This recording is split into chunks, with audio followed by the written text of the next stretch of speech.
എല്ലാവർക്കും insight P S സിയിലേക്ക് സ്വാഗതം. നമ്മുടെ വി എഫ് എയുടെ 45 ഡേയ്സിന്റെ ഒരു ചലഞ്ചാണ് നടന്നുകൊണ്ടിരിക്കുന്നത്. സോ ഈ ഒരു സീരീസിന്റെ ഡേ 2 ആണ് എന്താ കേട്ടോ, ഡേ 2 ആണ്, ഓർത്തിരിക്കുക, ഡേ 2 ആണ്. ഇതിനു മുമ്പ് ഡേ 1 നമ്മൾ കോൺസ്റ്റിറ്റ്യൂഷൻ എടുത്തായിരുന്നു. നമ്മുടെ പ്ലാൻ എന്ന് പറഞ്ഞു കഴിഞ്ഞാൽ ഒരു 2-3 ദിവസം കൊണ്ട് ഒരു ടോപ്പിക്കിന് കുറച്ച് ദിവസം വെച്ചിട്ടുണ്ട്. ആ ടോപ്പിക്ക് എല്ലാം കവർ ചെയ്യുക, പ്രധാനപ്പെട്ട കാര്യങ്ങളെല്ലാം കവർ ചെയ്യുക. SCERT NCERT പാഠഭാഗങ്ങൾ ഉൾപ്പെടുത്തിയിട്ടാണ് ഈ ഒരു വീഡിയോ ചെയ്യുന്നത്. കൃത്യമായിട്ട് മനസ്സിലാക്കിയിരിക്കുക. PYQ ക്വസ്റ്റ്യൻ ഉണ്ടായിരിക്കും. സോ ഈ കാര്യങ്ങൾ ക്ലിയർ ആണെങ്കിൽ നമുക്ക് ക്ലാസ്സിലേക്ക് പോകാം. സോ ക്ലാസ്സിനെ കുറിച്ചുള്ള കാര്യങ്ങൾ കൃത്യമായിട്ട് അഭിപ്രായം പറയുക. സോ നമ്മൾ ഡേ 2-ലാണ്. ഇതിനു മുമ്പത്തെ ക്ലാസ്സിൽ നമ്മൾ കുറച്ച് കാര്യങ്ങൾ പറഞ്ഞായിരുന്നു. ഇന്ന് നമ്മൾ പഠിക്കുന്നത് രാഷ്ട്രപതിയെ പറ്റിയാണ് പഠിക്കുന്നത്. സോ രാഷ്ട്രപതിയെ കുറിച്ച് പ്രതിപാദിക്കുന്ന ആർട്ടിക്കിൾ, രാഷ്ട്രപതിയുടെ തെരഞ്ഞെടുപ്പിനെ കുറിച്ച് പ്രതിപാദിക്കുന്ന ആർട്ടിക്കിൾ ഏതാണെന്ന് കൃത്യമായിട്ട് പറയണം. അറിയാമോ ആർട്ടിക്കിൾ ഏതാണ്? ഇത് പരീക്ഷയ്ക്ക് എപ്പോഴും ചോദിക്കാറുള്ളതാണ്. ആർട്ടിക്കിൾ 54 ഇമ്പോർട്ടന്റ് ആണ്. ആർട്ടിക്കിൾ 54. അപ്പൊ നമുക്ക് ആദ്യമേ രാഷ്ട്രപതിയെ കുറിച്ച് പറയുന്നതിന് മുമ്പിട്ട് SCERT പറഞ്ഞിരിക്കുന്ന കാര്യങ്ങൾ കൃത്യമായിട്ട് മനസ്സിലാക്കി വെക്കുക. നമുക്ക് ഈ രാഷ്ട്രപതിയെ പറ്റി പറയുന്നതിന് മുമ്പിട്ട് കാര്യനിർവഹണ വിഭാഗം എന്താണെന്ന് മനസ്സിലാക്കണം. അത് എത്ര തരത്തിലുണ്ട്? അത് 2 തരത്തിലുണ്ട്. ഒന്ന് രാഷ്ട്രീയമായിട്ടുള്ള എക്സിക്യൂട്ടീവ് എന്നും സ്ഥിരമായിട്ടുള്ള എക്സിക്യൂട്ടീവ് എന്നും. രാഷ്ട്രീയമായിട്ടുള്ള എക്സിക്യൂട്ടീവ് ആരൊക്കെയാണ് വരുന്നത്? രാഷ്ട്രപതി, പ്രധാനമന്ത്രി, അതുപോലെ തന്നെ മന്ത്രിമാര് വരും. ഇനി സ്ഥിരമായിട്ടുള്ള എക്സിക്യൂട്ടീവിൽ ആരൊക്കെയാണ്? ഉദ്യോഗസ്ഥ വൃന്ദങ്ങളാണ് വരുന്നത്. അഖിലേന്ത്യാ സർവീസ്, കേന്ദ്ര സർവീസ്, സംസ്ഥാന സർവീസിലുള്ള ഉദ്യോഗസ്ഥരാണ് വരുന്നത്. ഇനി രാഷ്ട്രീയ എക്സിക്യൂട്ടീവിനെ വീണ്ടും 2 തരംതിരിക്കാം. യഥാർത്ഥ എക്സിക്യൂട്ടീവ് എന്നും നാമമാത്രമായിട്ടുള്ള എക്സിക്യൂട്ടീവ്. നാമമാത്രമായിട്ടുള്ള എക്സിക്യൂട്ടീവിന് ഉദാഹരണം ആരാണ്? നമ്മുടെ രാഷ്ട്രപതിയാണ്. യഥാർത്ഥ എക്സിക്യൂട്ടീവ് ആണെങ്കിൽ പ്രധാനമന്ത്രിയും മന്ത്രിസഭയുമാണ് വരുന്നത്. ഇമ്പോർട്ടന്റ് ആയിട്ട് പഠിച്ചു വെക്കണേ. ഓക്കെ, ഇനി നമുക്ക് നേരെ NCERT-യിലേക്ക് പോകാം. കൃത്യമായിട്ട് മനസ്സിലാക്കി വെക്കുക. NCERT-യെ കുറിച്ച് പറഞ്ഞ കാര്യങ്ങൾ അതാണ് പരീക്ഷയ്ക്ക് എപ്പോഴും ചോദിക്കുന്നത്. സോ കാര്യങ്ങൾ ക്ലിയർ ആയിട്ട് മനസ്സിലാക്കി തരാം. ഇവിടെ നോക്കിക്കോണേ, പ്രസിഡന്റ് എന്ന് പറയുന്നത് നമുക്കറിയാം ഔപചാരികമായിട്ടുള്ള രാഷ്ട്ര തലവനാണ്. ഓക്കെ, ദേശീയ ഗവൺമെന്റിനെ നിയമിക്കുന്നത് ആരായിരിക്കും? നയിക്കുന്നത് ആരാണ്? പ്രധാനമന്ത്രി മന്ത്രിസഭയും കൂടെ ചേർന്നിട്ടാണ് ദേശീയ ഗവൺമെന്റിനെ നയിക്കുന്നത്. സോ നമ്മുടെ സംസ്ഥാനത്തിന്റെ എക്സിക്യൂട്ടീവ് എന്ന് പറഞ്ഞാൽ ആരൊക്കെ ചേർന്നിട്ടാണ്? ഗവർണർ ഉണ്ടായിരിക്കാം, മുഖ്യമന്ത്രി ഉണ്ടായിരിക്കാം, അതുപോലെ മന്ത്രിസഭയും കൂടെ ചേർന്നിട്ടാണ് സംസ്ഥാനത്തിന്റെ എക്സിക്യൂട്ടീവ് പോകുന്നത്. മനസ്സിലായോ? ഇവിടെ ഇന്ത്യൻ ഭരണഘടന അനുസരിച്ച് കേന്ദ്ര ഗവൺമെന്റിന്റെ എല്ലാ എക്സിക്യൂട്ടീവ് അധികാരങ്ങളും ആരിൽ നിക്ഷിപ്തമാണ്? പ്രസിഡന്റിൽ നിക്ഷിപ്തമാണ്. മനസ്സിലായോ?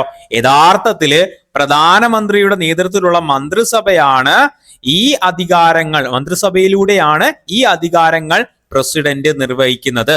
സോ കാര്യം മനസ്സിലാക്കി വെക്കുക. ഓക്കെ, ഒരു നാമമാത്രമായിട്ടുള്ള എക്സിക്യൂട്ടീവ് മാത്രമാണ് ആര്? നമ്മുടെ രാഷ്ട്രപതി എന്ന് പറയുന്നത്. സോ ഈ രാഷ്ട്രപതി എങ്ങനെയാണ് ഈ ഒരു അധികാരങ്ങൾ വിനിയോഗിക്കുന്നത്? എങ്ങനെയാണ് കൃത്യമായിട്ട് മനസ്സിലാക്കണേ. സ്റ്റേറ്റ്മെന്റ് ചോദിക്കും. എങ്ങനെയാണ്? യഥാർത്ഥത്തിൽ പ്രധാനമന്ത്രിയുടെ നേതൃത്വത്തിലുള്ള മന്ത്രിസഭയിലൂടെയാണ് ഈ അധികാരങ്ങൾ പ്രസിഡന്റ് നിർവഹിക്കുന്നത്. ഇനി നോക്കണേ, പ്രസിഡന്റ് കാലാവധി എത്ര വർഷമാണ്? 5 വർഷമാണ്. കൃത്യമായിട്ട് മനസ്സിലാക്കുക, 5 വർഷമാണ്. ജനങ്ങൾ നേരിട്ടല്ല പ്രസിഡന്റിനെ തെരഞ്ഞെടുക്കുന്നത്. സാധാരണ പൗരന്മാരല്ല, മറിച്ച് തെരഞ്ഞെടുക്കപ്പെട്ട MP-മാരോ MLA-മാരോ ചേർന്നിട്ടാണ്. കൃത്യമായിട്ട് മനസ്സിലാക്കുക, MP-മാരോ MLA-മാരോ ആണ്. ഇനി ഏത് രീതിയിലാണ്? ആനുപാതിക പ്രാതിനിധ്യ വ്യവസ്ഥ അനുസരിച്ചുള്ള ഏക കൈമാറ്റ വോട്ട് രീതിയിലാണ് രാഷ്ട്രപതിയെ തെരഞ്ഞെടുക്കുന്നത്. കൃത്യമായിട്ട് മനസ്സിലാക്കുക, ആനുപാതിക പ്രാതിനിധ്യ വ്യവസ്ഥയുള്ള ഏക കൈമാറ്റ വോട്ട് രീതിയിലാണ്. ഇനി നോക്കാം, ഭരണഘടനാ ലംഘനത്തിന് അല്ലെങ്കിൽ ലംഘന കുറ്റത്തിൽ മേല് പാർലമെന്റിന്റെ പ്രത്യേക ഭൂരിപക്ഷത്തോടു കൂടി രാഷ്ട്രപതിയെ പുറത്താക്കുന്നതാണ് ഈ നടപടിയെ എന്ത് പറയാം? ഇംപീച്ച്മെന്റ് എന്ന് പറയാം. കൃത്യമായിട്ട് മനസ്സിലാക്കുക, ഭരണഘടനയുടെ ലംഘനം അനുസരിച്ച് മാത്രമാണ് ഈ ഒരു ഇംപീച്ച്മെന്റ് നടപടിയിലേക്ക് പോകുന്നത്. സോ ഈ പ്രക്രിയക്ക് പാർലമെന്റിന്റെ 2 സഭകളിലും 2 സഭകളിൽ ലോക്സഭയും രാജ്യസഭയും പ്രത്യേക ഭൂരിപക്ഷം ഉണ്ടായിരിക്കണം, ആവശ്യമാണ്. ഇനി എന്താണ് പറഞ്ഞത്? ഭരണഘടനാ ലംഘനത്തിൽ അല്ലെങ്കിൽ സാഹചര്യത്തിൽ മാത്രമേ എന്ത് ചെയ്യാൻ പറ്റൂ? ഇത്തരത്തിൽ ഇംപീച്ച്മെന്റ് സാധ്യമാകൂ. ക്ലിയർ ആയിട്ട് പഠിച്ചു വെച്ചേക്കണം. അടുത്ത എല്ലാം PYQ ആണ് കേട്ടോ. ഈ ബോക്സ് എല്ലാം PYQ ആണ്, പഠിച്ചു വെച്ചേക്കണം. എന്താണ്? അനുച്ഛേദം 74-ന്റെ സബ് ക്ലോസ് 1 74-ന്റെ സബ് ക്ലോസ് 1 എന്താ പറഞ്ഞിരിക്കുന്നത്? കൃത്യമായിട്ട് മനസ്സിലാക്കിയേ. രാഷ്ട്രപതിയെ സഹായിക്കാനും ഉപദേശിക്കാനും പ്രധാനമന്ത്രിയുടെ തലവനായിട്ടുള്ള ഒരു മന്ത്രിസഭ ഉണ്ടായിരിക്കണം. അങ്ങനെ ചോദിക്കാം. പ്രധാനമന്ത്രിയുടെ നേതൃത്വത്തിലുള്ള ഒരു മന്ത്രിസഭയെ കുറിച്ച് പറയുന്ന ആർട്ടിക്കിൾ ഏതാണ്? 74 സബ് ക്ലോസ് 1 ആണ് അല്ലെ. രാഷ്ട്രപതി തന്റെ ചുമതലകൾ നിർവഹിക്കുന്നതിൽ അങ്ങനെയുള്ള ഉപദേശം അനുസരിച്ച് പ്രവർത്തിക്കും. അപ്പൊ ഈ മന്ത്രിസഭയുടെ ഉപദേശം അനുസരിച്ചായിരിക്കണം ആര് പ്രവർത്തിക്കേണ്ടത്? രാഷ്ട്രപതി പ്രവർത്തിക്കേണ്ടത്. ഈ കാര്യവും പരീക്ഷയ്ക്ക് ചോദിച്ചിട്ടുള്ളതാണ്. അപ്പൊ മന്ത്രിസഭയുടെ ഉപദേശം അനുസരിച്ചായിരിക്കണം ആര് പ്രവർത്തിക്കേണ്ടത്? രാഷ്ട്രപതി പ്രവർത്തിക്കേണ്ടത്. അപ്പൊ രാഷ്ട്രപതിയെ സഹായിക്കാനും ഉപദേശിക്കാനും പ്രധാനമന്ത്രി തലവനായിട്ടുള്ള ഒരു മന്ത്രിസഭ ഉണ്ടായിരിക്കണം. മനസ്സിലായോ? രാഷ്ട്രപതിക്ക് അങ്ങനെയുള്ള ഉപദേശങ്ങൾ പൊതുവായോ അല്ലാതെയോ പുനരാലോചനയ്ക്കായിട്ട് മന്ത്രിസഭയോട് ആവശ്യപ്പെടാനും അങ്ങനെയുള്ള പുനരാലോചനയ്ക്ക് ശേഷം നൽകിയ ഉപദേശം അനുസരിച്ച് രാഷ്ട്രപതി പ്രവർത്തിക്കേണ്ടതാണ്. അങ്ങനെ എന്ത് ചെയ്യാൻ പറ്റും? ഇങ്ങനെയുള്ള ഉപദേശങ്ങൾ എന്ത് ചെയ്യാൻ പറ്റും? അത് റിട്ടേൺ ആയിട്ട് അയക്കാൻ പറ്റും. പുനരാലോചനയ്ക്കായിട്ട് മന്ത്രിസഭയോട് ആലോചിക്കാനായിട്ട് അയക്കാം. അങ്ങനെ ആവശ്യങ്ങൾ ആ ആലോചനയ്ക്ക് ശേഷം വീണ്ടും രാഷ്ട്രപതിയുടെ കയ്യിലേക്ക് വരികയാണെങ്കിൽ രാഷ്ട്രപതി അത് കറക്റ്റായിട്ട് ഒപ്പിടുകയോ അല്ലെങ്കിൽ അത് നടപ്പിലാക്കുകയോ ചെയ്യേണ്ടതാണ് എന്നാണ് ഇവിടെ പറഞ്ഞിരിക്കുന്നത്. കൃത്യമായിട്ട് മനസ്സിലാക്കണേ. ഇനി നമുക്ക് അടുത്തൊരു ഭാഗത്തിലേക്ക് പോയി കഴിഞ്ഞാൽ നമുക്കറിയാവുന്ന കാര്യങ്ങളാണ്. പ്രസിഡന്റിന് വിശാലമായിട്ടുള്ള നിയമനിർമ്മാണം, ലെജിസ്ലേറ്റീവ്, കാര്യനിർവഹണം, എക്സിക്യൂട്ടീവ്, നീതിന്യായം, ജുഡീഷ്യറി, അതുപോലെ അടിയന്തരാവസ്ഥ, എമർജൻസിയിലൊക്കെ അധികാരങ്ങളുണ്ടെന്ന് നമുക്കറിയാം അല്ലെ. എന്നാൽ പാർലമെന്റ് സംവിധാനത്തിൽ പ്രസിഡന്റിന് ഈ അധികാരങ്ങൾ മന്ത്രിസഭയുടെ ഉപദേശം അനുസരിച്ച് മാത്രമേ വിനിയോഗിക്കാൻ കഴിയുള്ളൂ. മനസ്സിലാക്കി വെക്കണേ. ഇത്തരത്തിലുള്ള അധികാരങ്ങൾ ഉണ്ടെങ്കിൽ തന്നെയും ആരുടെ ഉപദേശം ഉണ്ടായിരിക്കണം? മന്ത്രിസഭയുടെ ഉപദേശം അനുസരിച്ച് മാത്രമേ പ്രവർത്തിക്കാൻ പറ്റൂ. ഓക്കെ, ഇനി എന്താ പറഞ്ഞിരിക്കുന്നത്? പ്രധാനമന്ത്രിക്കും അതുപോലെ തന്നെ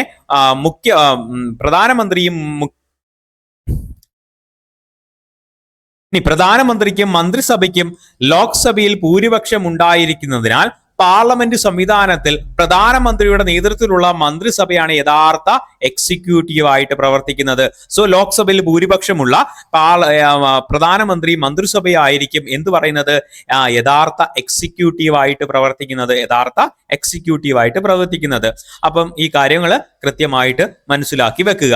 ഇനി മറ്റൊരു ഭാഗത്തിലേക്ക് വന്നു കഴിഞ്ഞാൽ നമുക്ക് നമ്മുടെ ജവഹർലാൽ നെഹ്റു പറഞ്ഞ ഒരു കാര്യമാണ് നമ്മുടെ രാഷ്ട്രപതിയെ കുറിച്ച് കൃത്യമായിട്ട് പറഞ്ഞിരിക്കുന്നത് എന്താണെന്ന് നോക്കാമേ. നമ്മൾ അദ്ദേഹത്തിന് യഥാർത്ഥമായിട്ടുള്ള അധികാരങ്ങൾ നൽകുന്നില്ലെങ്കിലും അദ്ദേഹം രാജ്യത്തിന്റെ അല്ലെങ്കിൽ നമ്മുടെ പദവി അന്തസ്സുറ്റതും ആധികാരികമാണ്. ആരുടെ കാര്യം പറഞ്ഞിരിക്കുന്നത്? രാഷ്ട്രപതിയുടെ കാര്യമാണ്. രാഷ്ട്രപതിക്ക് യഥാർത്ഥമായിട്ടുള്ള അധികാരങ്ങൾ ഒന്നും തന്നെ കൊടുക്കുന്നില്ലെങ്കിലും അദ്ദേഹത്തിന്റെ പദവി എന്താണ്? അന്തസ്സുറ്റതും ആധികാരികമാണ് എന്നാണ് പറഞ്ഞിരിക്കുന്നത്.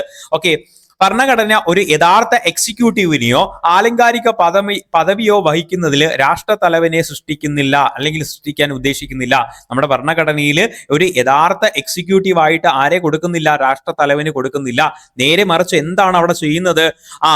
അധികാര വീഴ്ചയോ അല്ലെങ്കിൽ ഭരണവീഴ്ചയോ ഇടം നൽകാത്ത ഒരു ഉന്നത പദവി സൃഷ്ടിക്കാനാണ് ഉദ്ദേശിക്കുന്നത്. മനസ്സിലാക്കി വെക്കുക. ഇത് പറഞ്ഞത് ആരാണെന്ന് ചോദിക്കാം. ആരാണ്? നമ്മുടെ ജവഹർലാൽ നെഹ്റു ആണ്. കിട്ടിയോ? ഓക്കെ, ഇനി അടുത്ത കാര്യത്തിലേക്ക് വരാം. വെരി വെരി ഇമ്പോർട്ടന്റ് ആണ്, പഠിച്ചു വെക്കുക. നിരന്തരമായിട്ട് പരീക്ഷയ്ക്ക് ചോദിക്കുന്നതാണ്. രാഷ്ട്രപതിയുടെ വിവേചന അധികാരങ്ങൾ എന്തൊക്കെയാണെന്ന് പഠിച്ചു വെക്കുക. എന്തൊക്കെയാണ് രാഷ്ട്രപതിയുടെ വിവേചന അധികാരങ്ങൾ? ഭരണപരമായിട്ട് രാഷ്ട്രപതിക്ക് മന്ത്രിസഭ എടുക്കുന്ന എല്ലാ തീരുമാനങ്ങളും അറിയാനുള്ള അധികാരമുണ്ട്. ഓക്കെ, ഭരണഘടനാപരമായിട്ട് എന്ത് ചെയ്യുന്നുണ്ട്? ഓക്കെ, രാഷ്ട്രപതിക്ക് മന്ത്രിസഭ എടുക്കുന്ന എല്ലാ തീരുമാനങ്ങളും അറിയുവാനുള്ള അധികാരങ്ങളുണ്ട്. ഓക്കെ, അങ്ങനെ രാഷ്ട്രപതി ആവശ്യപ്പെടുന്ന എല്ലാ വിവരങ്ങളും നൽകാൻ പ്രധാനമന്ത്രി ബാധ്യസ്ഥനാണ്. പ്രധാനമന്ത്രി ഈ കാര്യങ്ങളെല്ലാം ആരെ റിപ്പോർട്ട് ചെയ്യണം? രാഷ്ട്രപതിയെ റിപ്പോർട്ട് ചെയ്യണം. ഓക്കെ, രാഷ്ട്രപതി പലപ്പോഴും പ്രധാനമന്ത്രിക്ക് എഴുതിയും രാജ്യം നേരിടുന്ന ഇത്തരത്തിലുള്ള വെല്ലുവിളികളും തന്റെ കാഴ്ചപ്പാടും പ്രകടിപ്പിക്കാറുണ്ട്. രാഷ്ട്രപതി എന്ത് ചെയ്യുന്നുണ്ട്? പ്രധാനമന്ത്രിക്ക് കത്ത് എഴുതാറുണ്ട് അല്ലെ. അതുപോലെ തന്നെ രാജ്യം നേരിടുന്ന വെല്ലുവിളികൾ തന്റെ താല്പര്യം അല്ലെങ്കിൽ തന്റെ റെക്കമെൻഡ് അല്ലെങ്കിൽ മറ്റു കാര്യങ്ങൾ എന്ത് ചെയ്യുക? ഇത്തരം കാര്യങ്ങളൊക്കെ പറയാറുണ്ട്. ഓക്കെ, കാര്യങ്ങളും ഒന്ന് ഓർത്ത് വെക്കുക. ഇതെല്ലാം നമ്മുടെ ഈ ഒരു NCERT ടെക്സ്റ്റിനകത്തുള്ള കാര്യങ്ങളാണ്. ഇനി പറയുന്ന കാര്യങ്ങൾ വളരെ ഇമ്പോർട്ടന്റ് ആണ്. അതുകൊണ്ടാണ് ഞാൻ മൂന്ന് ബോക്സ് ആയിട്ട് കൊടുത്തിരിക്കുന്നത്. വളരെ ഇമ്പോർട്ടന്റ് ആണ്. സോ ഇവിടെ കൊടുത്തിരിക്കുന്ന നോക്കുക. ചുരുങ്ങിയത് 3 സാഹചര്യങ്ങളിൽ രാഷ്ട്രപതിക്ക് തന്റെ വിവേചനാധികാരങ്ങൾ പ്രയോഗിക്കാൻ പറ്റുമെന്ന് പറയുന്നുണ്ട്. ഒന്നാമത്തെ കേസാണ് പറയുന്നത്. ഇത് ഒന്നാമത്തെ ബോക്സ് ആയതുകൊണ്ട് ഇത് ഒന്നാമത്തെ കേസായിട്ട് നമുക്ക് പഠിക്കാം. ഓക്കെ, ഒന്നാമത്തെ എന്താ, നമ്മൾ നേരത്തെ പഠിച്ചിട്ടുള്ള കാര്യം തന്നെയാണ്. മന്ത്രിസഭ നൽകുന്ന ഉപദേശം പുനഃപരിശോധനയ്ക്കായിട്ട് തിരിച്ചയക്കാനുള്ള അധികാരം ആർക്കുണ്ട്? രാഷ്ട്രപതിക്കുണ്ട്. സോ മന്ത്രിസഭയുടെ ഉപദേശങ്ങളിൽ നിയമപരമായിട്ടുള്ള പഴുതുകളോ പിഴവുകളോ കണ്ടെത്തുകയോ രാജ്യത്തിന്റെ ഉത്തമ താല്പര്യത്തിന് വിരുദ്ധമായി അല്ലെങ്കിൽ മന്ത്രിസഭയുടെ തീരുമാനം പുനഃപരിശോധിക്കാൻ ആവശ്യപ്പെടാൻ എന്ത് ചെയ്യാൻ പറ്റും? രാഷ്ട്രപതിക്ക് പറ്റും. അതായത് ഇത്തരത്തിലുള്ള ഉപദേശങ്ങൾ എന്ത് ചെയ്യാൻ പറ്റും? മന്ത്രിസഭ നൽകുന്ന ഉപദേശങ്ങൾ പുനഃപരിശോധിക്കായിട്ട് അയക്കാൻ പറ്റും. അതിന്റെ സാഹചര്യം എന്താ? അപ്പൊ എന്തെങ്കിലും ആ ഉപദേശങ്ങളിൽ നിയമപരമായിട്ടുള്ള പിഴവുകളോ അല്ലെങ്കിൽ പഴുതുകളോ അല്ലെങ്കിൽ രാജ്യത്തിന്റെ ഉത്തമ താല്പര്യത്തിന് വിരുദ്ധമാണെങ്കിലോ എന്ത് ചെയ്യാൻ പറ്റും? മന്ത്രിസഭയോട് തീരുമാനം പുനഃപരിശോധിക്കാൻ ആവശ്യപ്പെടാൻ പറ്റും. എന്താണ്? ഇതൊരു വിവേചനാധികാരമാണ് എന്ന കാര്യം ഇവിടെ മനസ്സിലാക്കി വെക്കുക. ഇങ്ങനെ ഇത്തരത്തിലുള്ള ഉപദേശം വീണ്ടും എന്ത് ചെയ്യാം? മന്ത്രിസഭ വീണ്ടും പാസ്സാക്കിയാൽ അത് എന്ത് ചെയ്യാം? അത് നടപ്പിലാക്കാനുള്ള ബാധ്യത ആർക്കുണ്ട്? രാഷ്ട്രപതിക്ക് ഉണ്ട്. മനസ്സിലാക്കണേ. സോ ഇത് വലിയ ഇമ്പോർട്ടന്റ് കൊടുക്കേണ്ട ഒരു ഫാക്റ്റ് ആണ്. ഇനി രണ്ടാമത്തെ വിവേചനാധികാരത്തിലേക്ക് വരാം. രണ്ടാമത്തത്, പാർലമെന്റ് പാസ്സാക്കിയ ബില്ലുകൾ, ഓക്കെ, എന്ത് ബില്ല് ഒഴികെ? ധനകാര്യ ബില്ല് ഒഴികെ തടഞ്ഞു വെക്കാനോ അനുമതി നിഷേധിക്കാനോ പ്രസിഡന്റിന് പറ്റും. ഓക്കെ, പാർലമെന്റ് പാസ്സാക്കുന്ന ബില്ലുകൾ നിയമമാകുന്നതിന് മുമ്പ് രാഷ്ട്രപതിയുടെ അംഗീകാരം കിട്ടണം, അല്ലെ? പാർലമെന്റ് ലോക്സഭയും രാജ്യസഭയും പാസ്സാക്കിയതിനു ശേഷം പ്രസിഡന്റ് ഒപ്പിടുമ്പോഴേ ഒരു ബില്ല് നിയമമാവൂ. അത്രയും കാര്യത്തിൽ അവിടെ പ്രസിഡന്റിന് അവിടെ അധികാരമുണ്ട് എന്ന് മനസ്സിലാക്കുക. ഇനി രാഷ്ട്രപതിക്ക് പുനഃപരിശോധനയ്ക്ക് വേണ്ടി ബില്ലുകൾ പാർലമെന്റിലേക്ക് അയക്കാനുള്ള വീറ്റോ അധികാരം പരിമിതമാണ്. ഇത് കൃത്യമായിട്ട് മനസ്സിലാക്കുക. ഇവിടെ വീറ്റോ അധികാരത്തെ കുറിച്ചുള്ള കാര്യമാണ് പറഞ്ഞിരിക്കുന്നത്. ബില്ലുകളിലെ വീറ്റോ അധികാരം പരിമിതമാണെന്ന് പറയാനുള്ള കാരണം എന്താണ്? അതേ ബില്ല് വീണ്ടും പാസ്സാക്കി കഴിഞ്ഞാൽ പാർലമെന്റ് വീണ്ടും അതേ ബില്ല് പാസ്സാക്കി കഴിഞ്ഞ് പ്രസിഡന്റിന് കൊടുത്തു കഴിഞ്ഞാൽ പ്രസിഡന്റ് അത് അംഗീകാരം കൊടുത്തേ പറ്റൂ. മനസ്സിലായോ? അതുകൊണ്ട് അവിടുത്തെ വീറ്റോ അധികാരം എന്ന് പറഞ്ഞാൽ പരിമിതമാണ് എന്നാണ് പറഞ്ഞിരിക്കുന്നത്. ഓക്കെ, ക്ലിയർ ആയോ? ഇനി എന്താ പറഞ്ഞിരിക്കുന്നത്? രാഷ്ട്രപതിക്ക് ഒരു ബില്ല് എത്ര കാലം വേണമെങ്കിലും വെക്കാൻ പറ്റും, അല്ലെ? എത്ര കാലം വേണമെങ്കിലും കൈവശം വെക്കാൻ പറ്റും. അത് എന്തിനകത്ത് പറഞ്ഞിട്ടില്ല? നമ്മുടെ കോൺസ്റ്റിറ്റ്യൂഷനകത്ത് ഈ കാര്യം പറഞ്ഞിട്ടില്ല എന്ന് മനസ്സിലാക്കി വെക്കുക. ഓക്കെ, അതായത് പ്രസിഡന്റിന് പാർലമെന്റ് പാസ്സാക്കുന്ന ബില്ല് എത്ര കാലം വേണമെങ്കിലും കൈവശം വെക്കാം. ഓക്കെ, ഈ ഒരു അധികാരമാണ് ഈ ഒരു രാഷ്ട്രപതിക്ക് മറ്റൊരു രീതിയിൽ വീറ്റോ അധികാരം പ്രയോഗിക്കാനുള്ള അവസരം നൽകുന്നു, അല്ലെ? വീറ്റോ അധികാരം പരിമിതമാണെങ്കിൽ തന്നെ ഒരു പ്രത്യേക കാര്യത്തിന് എന്ത് ചെയ്യാൻ പറ്റും? ഈ പോക്കറ്റ് വീറ്റോ എന്ന് പറയാം, അല്ലെ? ഇത്തരത്തിൽ കൈവശം വെച്ചുകൊണ്ട് ഇരിക്കാൻ പറ്റുന്നതിനെയാണ് പോക്കറ്റ് വീറ്റോ എന്ന് പറയുന്നത്, കേട്ടോ. സോ നമ്മൾക്ക് എന്ത് ചെയ്യാൻ പറ്റും? ഇനി അടുത്ത ഒരു കാര്യത്തിലേക്ക് വരാം. മൂന്നാമത്തെ അധികാരത്തെ പറ്റിയാണ് പറയുന്നത്. കൃത്യമായിട്ട് മനസ്സിലാക്കി വെക്കുക. മൂന്നാമത്തെ വിവേചന അധികാരം. സാധാരണഗതിയിൽ ലോക്സഭയിൽ ഭൂരിപക്ഷമുള്ള കക്ഷിയുടെ തലവനെയാണ് എന്താക്കുന്നത്? പ്രധാനമന്ത്രിയായിട്ട് നിയമിക്കുന്നത്. നമുക്കറിയാവുന്ന കാര്യമാണ്. അത്തരത്തിൽ സാഹചര്യങ്ങളിൽ പ്രസിഡന്റിന് വിവേചനാധികാരങ്ങൾ ഉപയോഗിക്കാൻ പറ്റത്തില്ല. ഓക്കെ, നോർമൽ ആയിട്ടുള്ള കേസുകളിൽ ഭൂരിപക്ഷമുള്ള കക്ഷികളുടെ ആ ഒരു പാർട്ടിയിലുള്ള ആളിനെ എന്താക്കാൻ പറ്റും? പ്രധാനമന്ത്രിയാക്കാൻ പറ്റും. എന്നാൽ ലോക്സഭയിൽ ഒരു കക്ഷിക്കും ഭൂരിപക്ഷം ഇല്ലാതാകിയോ രണ്ടോ മൂന്നോ മുന്നണികൾ ചേർന്നിട്ട് സഖ്യം രൂപീകരിച്ച് ഗവൺമെന്റ് ഉണ്ടാക്കാനായിട്ടുള്ള ഒരു അവകാശവാദവുമായിട്ട് വന്നു കഴിഞ്ഞാൽ എന്താണ് ചെയ്യുന്നത്? അവിടെ എന്ത് ചെയ്യാൻ പറ്റും? പ്രസിഡന്റിന് വിവേചനാധികാരം ഉപയോഗിക്കാൻ പറ്റും. അതാണ് ഇവിടെ പറഞ്ഞിരിക്കുന്നത്.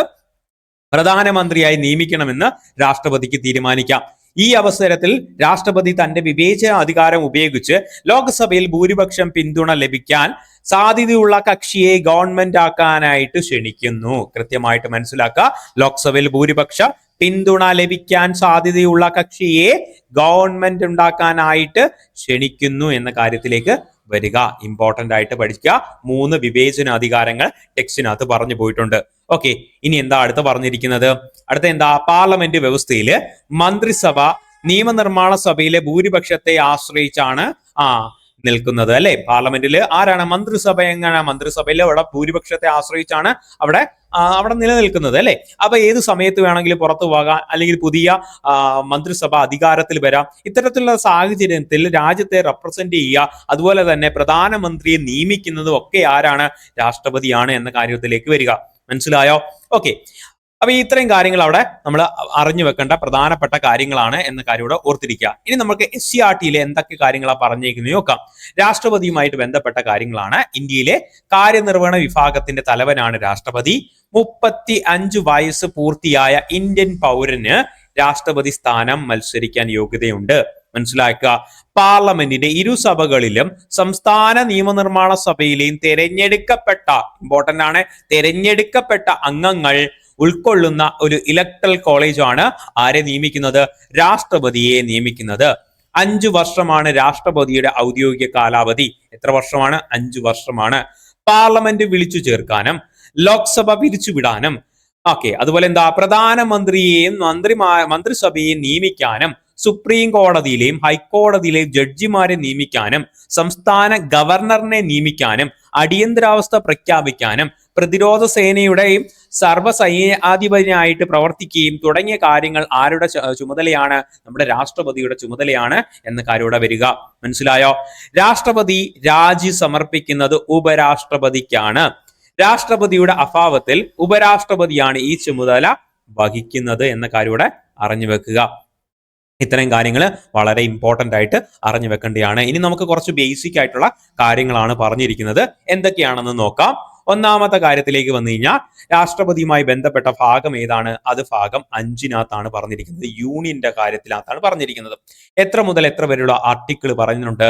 52 മുതൽ 78 വരെയുള്ള ഏറ്റവും പ്രധാനപ്പെട്ട ആർട്ടിക്കിൾ ആ ഒരു ഭാഗത്ത് യൂണിയനുമായിട്ട് ബന്ധപ്പെട്ട എക്സിക്യൂട്ടീവിന്റെ യൂണിയനുമായിട്ട് ബന്ധപ്പെട്ട കാര്യങ്ങൾ പറയുന്നുണ്ട്. സോ അതിനകത്ത് വരുന്നത് നമ്മുടെ രാഷ്ട്രപതി എന്ന് പറഞ്ഞു കഴിഞ്ഞാൽ ആരാണ്? രാഷ്ട്ര തലവനാണ്. നാമമാത്രമായിട്ടുള്ള അധികാരമാണ്. അല്ലെങ്കിൽ ഭരണഘടനാപരമായിട്ടുള്ള തലവൻ ആരാന്ന് ചോദിച്ചാലും ആര് തന്നെയാണ്? നമ്മുടെ രാഷ്ട്രപതിയാണ്, അല്ലെ? സൈനിക പദവി എന്താ? സായുധ സേനകളുടെ പരമാധികാരി ആരെന്ന് പറഞ്ഞാൽ സുപ്രീം കമാൻഡർ എന്ന് പറയുന്നത് രാഷ്ട്രപതിയാണ്. കാലാവധി നമ്മൾ പഠിച്ചു. എത്ര വർഷമാണ്? 5 വർഷമാണ്. പ്രായപരിധി എത്രയാണ്? 35 വയസ്സാണ്. പ്രതിമാസ സാലറി ജസ്റ്റ് ഒന്ന് മനസ്സിലാക്കുക, 5 ലക്ഷം രൂപയാണ് 2018. ഇനി രാഷ്ട്രപതി ഭവനാണ്. രാഷ്ട്രപതിയുടെ ഔദ്യോഗിക വസതിയാണ് രാഷ്ട്രപതി ഭവൻ എന്ന് പറയുന്നത്. ഇനി എന്താണ് ഏറ്റവും പ്രധാനപ്പെട്ട രാഷ്ട്രപതിയുമായി ബന്ധപ്പെട്ട ആർട്ടിക്കിൾ എന്ന് പഠിച്ചു വെക്കുക. ഒന്നാമത്തെയാണ് 52 എന്ന് പറയുന്നത്. ഇന്ത്യക്ക് ഒരു രാഷ്ട്രപതി ഉണ്ടായിരിക്കണം എന്ന് പറയുന്ന ആർട്ടിക്കിൾ ആണ് 52. 53 എന്താണ്? ഒരു രാഷ്ട്രപതി ഒരു സ്ഥിരം എക്സിക്യൂട്ടീവിന്റെ അധികാരമാണ്, അല്ലെ? യൂണിയൻ എക്സിക്യൂട്ടീവിന്റെ അധികാരം രാഷ്ട്രപതിയിൽ നിക്ഷിപ്തമാണ് എന്ന് പറയുന്നതാണ് ആർട്ടിക്കിൾ 53. 54 വളരെ ഇമ്പോർട്ടന്റ് ആണ്. 54 രാഷ്ട്രപതിയുടെ തെരഞ്ഞെടുപ്പുമായി ബന്ധപ്പെട്ടാണ് 54 എന്ന് പറയുന്നത്. ഇനി 56 പഠിച്ചു വെക്കണേ.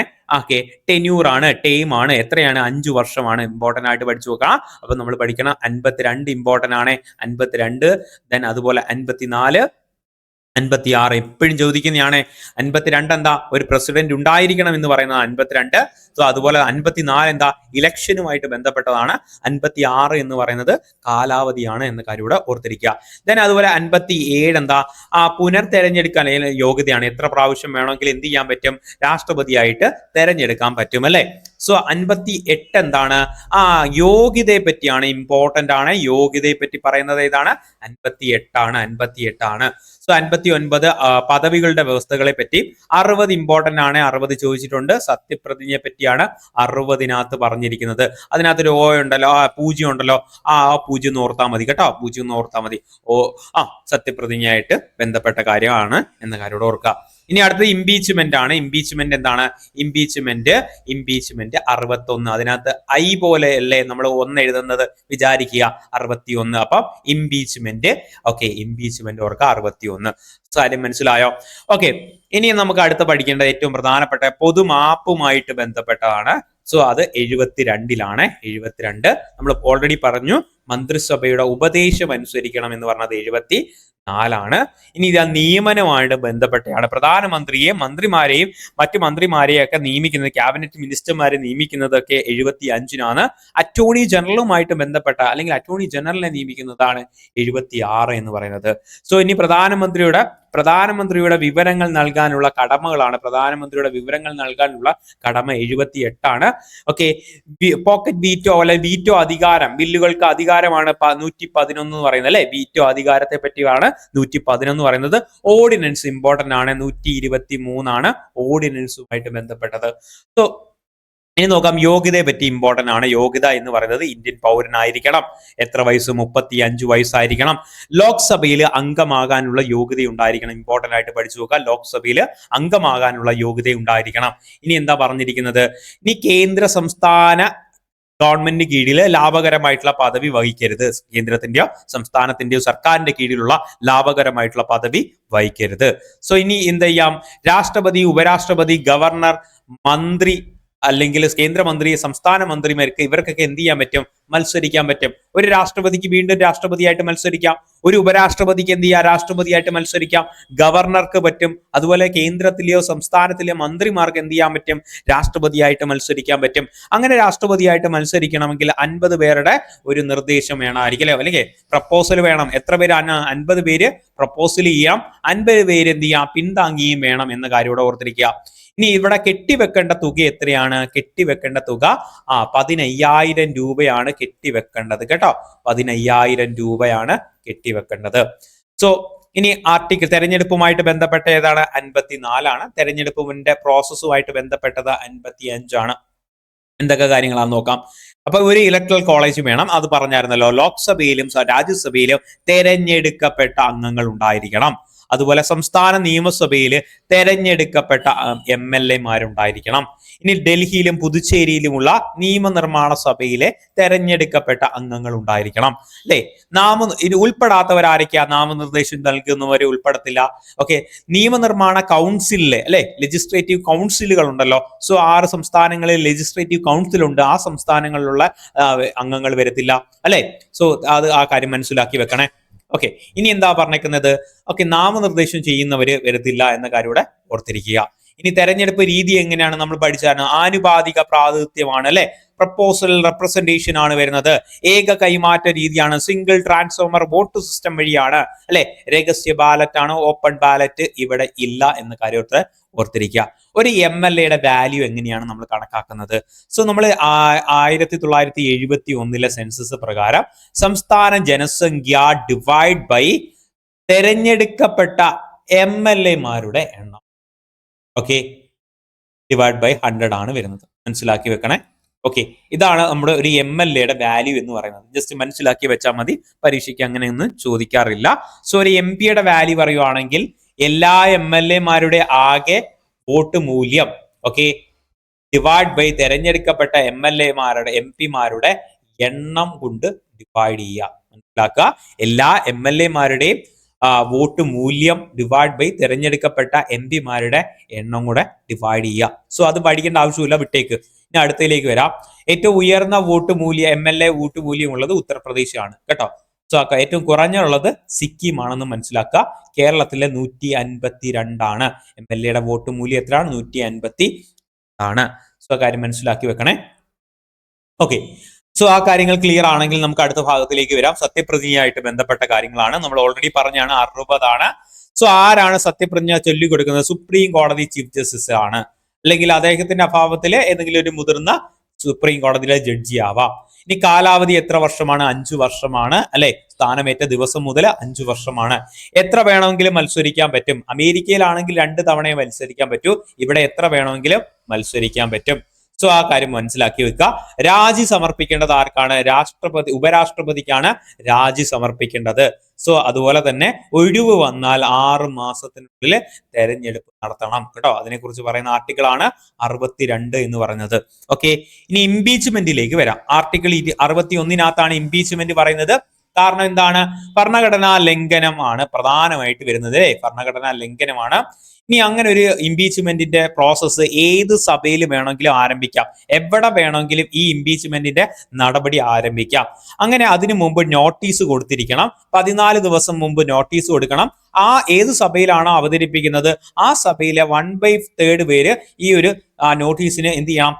പിന്തുണ ഒപ്പിട്ടിരിക്കണം. മനസ്സിലാക്കണം. ഏത് സഭയിലാണോ അവതരിപ്പിക്കാൻ പോകുന്നത് ആ സഭയിലെ 1/4 അംഗങ്ങൾ എന്ത് ചെയ്യണം? ഒപ്പിട്ടണം. അങ്ങനെ നോട്ടീസ് പാസ്സാവുകയാണെങ്കിൽ നമ്മൾ ആദ്യ സഭയിൽ പിന്നീട് നോട്ടീസ് കിട്ടി. ഇനി ആദ്യ സഭയിൽ എത്ര ഭൂരിപക്ഷം ഉണ്ടായിരിക്കണം? 2/3 ഭൂരിപക്ഷം ഉണ്ടായിരിക്കണം. മനസ്സിലാക്കി വെക്കുക. 2/3 ഭൂരിപക്ഷം, ആകെ അംഗസംഖ്യയുടെ 2/3 ഭൂരിപക്ഷം ഉണ്ടായിരിക്കണം. മനസ്സിലാക്കണേ. ഓക്കെ, അത് ക്ലിയർ ആയിട്ട് മനസ്സിലാക്കുക, തെറ്റിപ്പോവരുത്.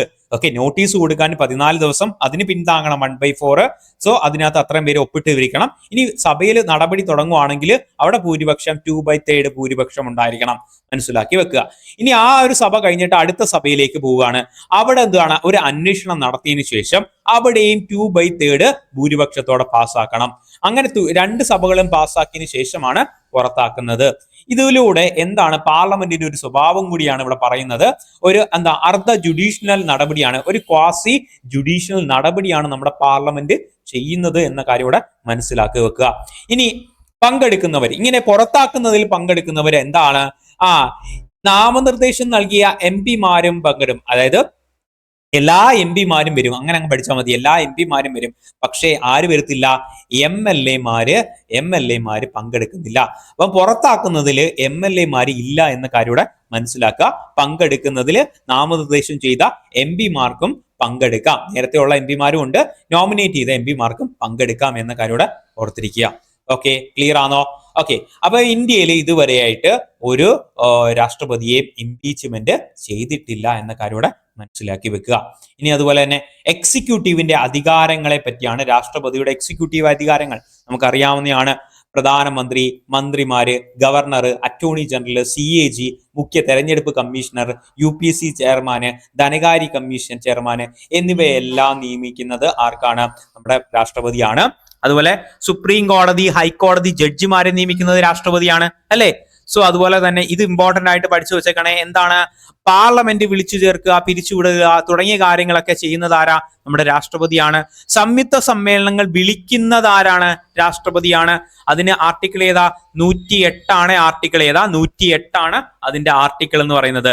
ഇനി രാജ്യസഭയിലേക്ക് 12 അംഗങ്ങളെ നോമിനേറ്റ് ചെയ്യാൻ പറ്റും, അല്ലെ? സോ കലാ, സാഹിത്യം, സാമൂഹ്യ സേവനം തുടങ്ങിയ മേഖലകളിൽ നിന്ന് 12 പേരെ നോമിനേറ്റ് ചെയ്യാൻ പറ്റും. ഇവിടെ നിങ്ങൾക്ക് വേണ്ടി ഒരു ചോദ്യമാണ്. ഈ 12 പേരെ നോമിനേറ്റ് ചെയ്യുന്നത് നമ്മൾ ഏത് രാജ്യത്തിൽ നിന്നാണ് കടമെടുത്തതെന്ന് നിങ്ങളൊന്ന് പറയണം. ഏത് രാജ്യത്ത് നിന്നാണ്? ഓക്കെ, ഒന്ന് ആൻസർ ചെയ്യണേ, കമന്റ് ചെയ്യണേ. ഇനി അതുപോലെ തന്നെ ഓർഡിനൻസ് 1, 2, 3 ആണ് ഓർഡിനൻസ്. സോ അതിന്റെ പരമാവധി കാലാവധി എന്താണ്? 6 മാസവും 6 ആഴ്ചയാണ് എന്നോടെ പഠിച്ചു വെക്കുക കേട്ടോ. ഓർഡിനൻസിന്റെ കാലാവധി പരമാവധി 6 മാസവും 6 ആഴ്ചയാണ്. സോ വീറ്റോ അധികാരങ്ങളെ പറ്റിയാണ് ആർട്ടിക്കിൾ 111 പറയുന്നത്.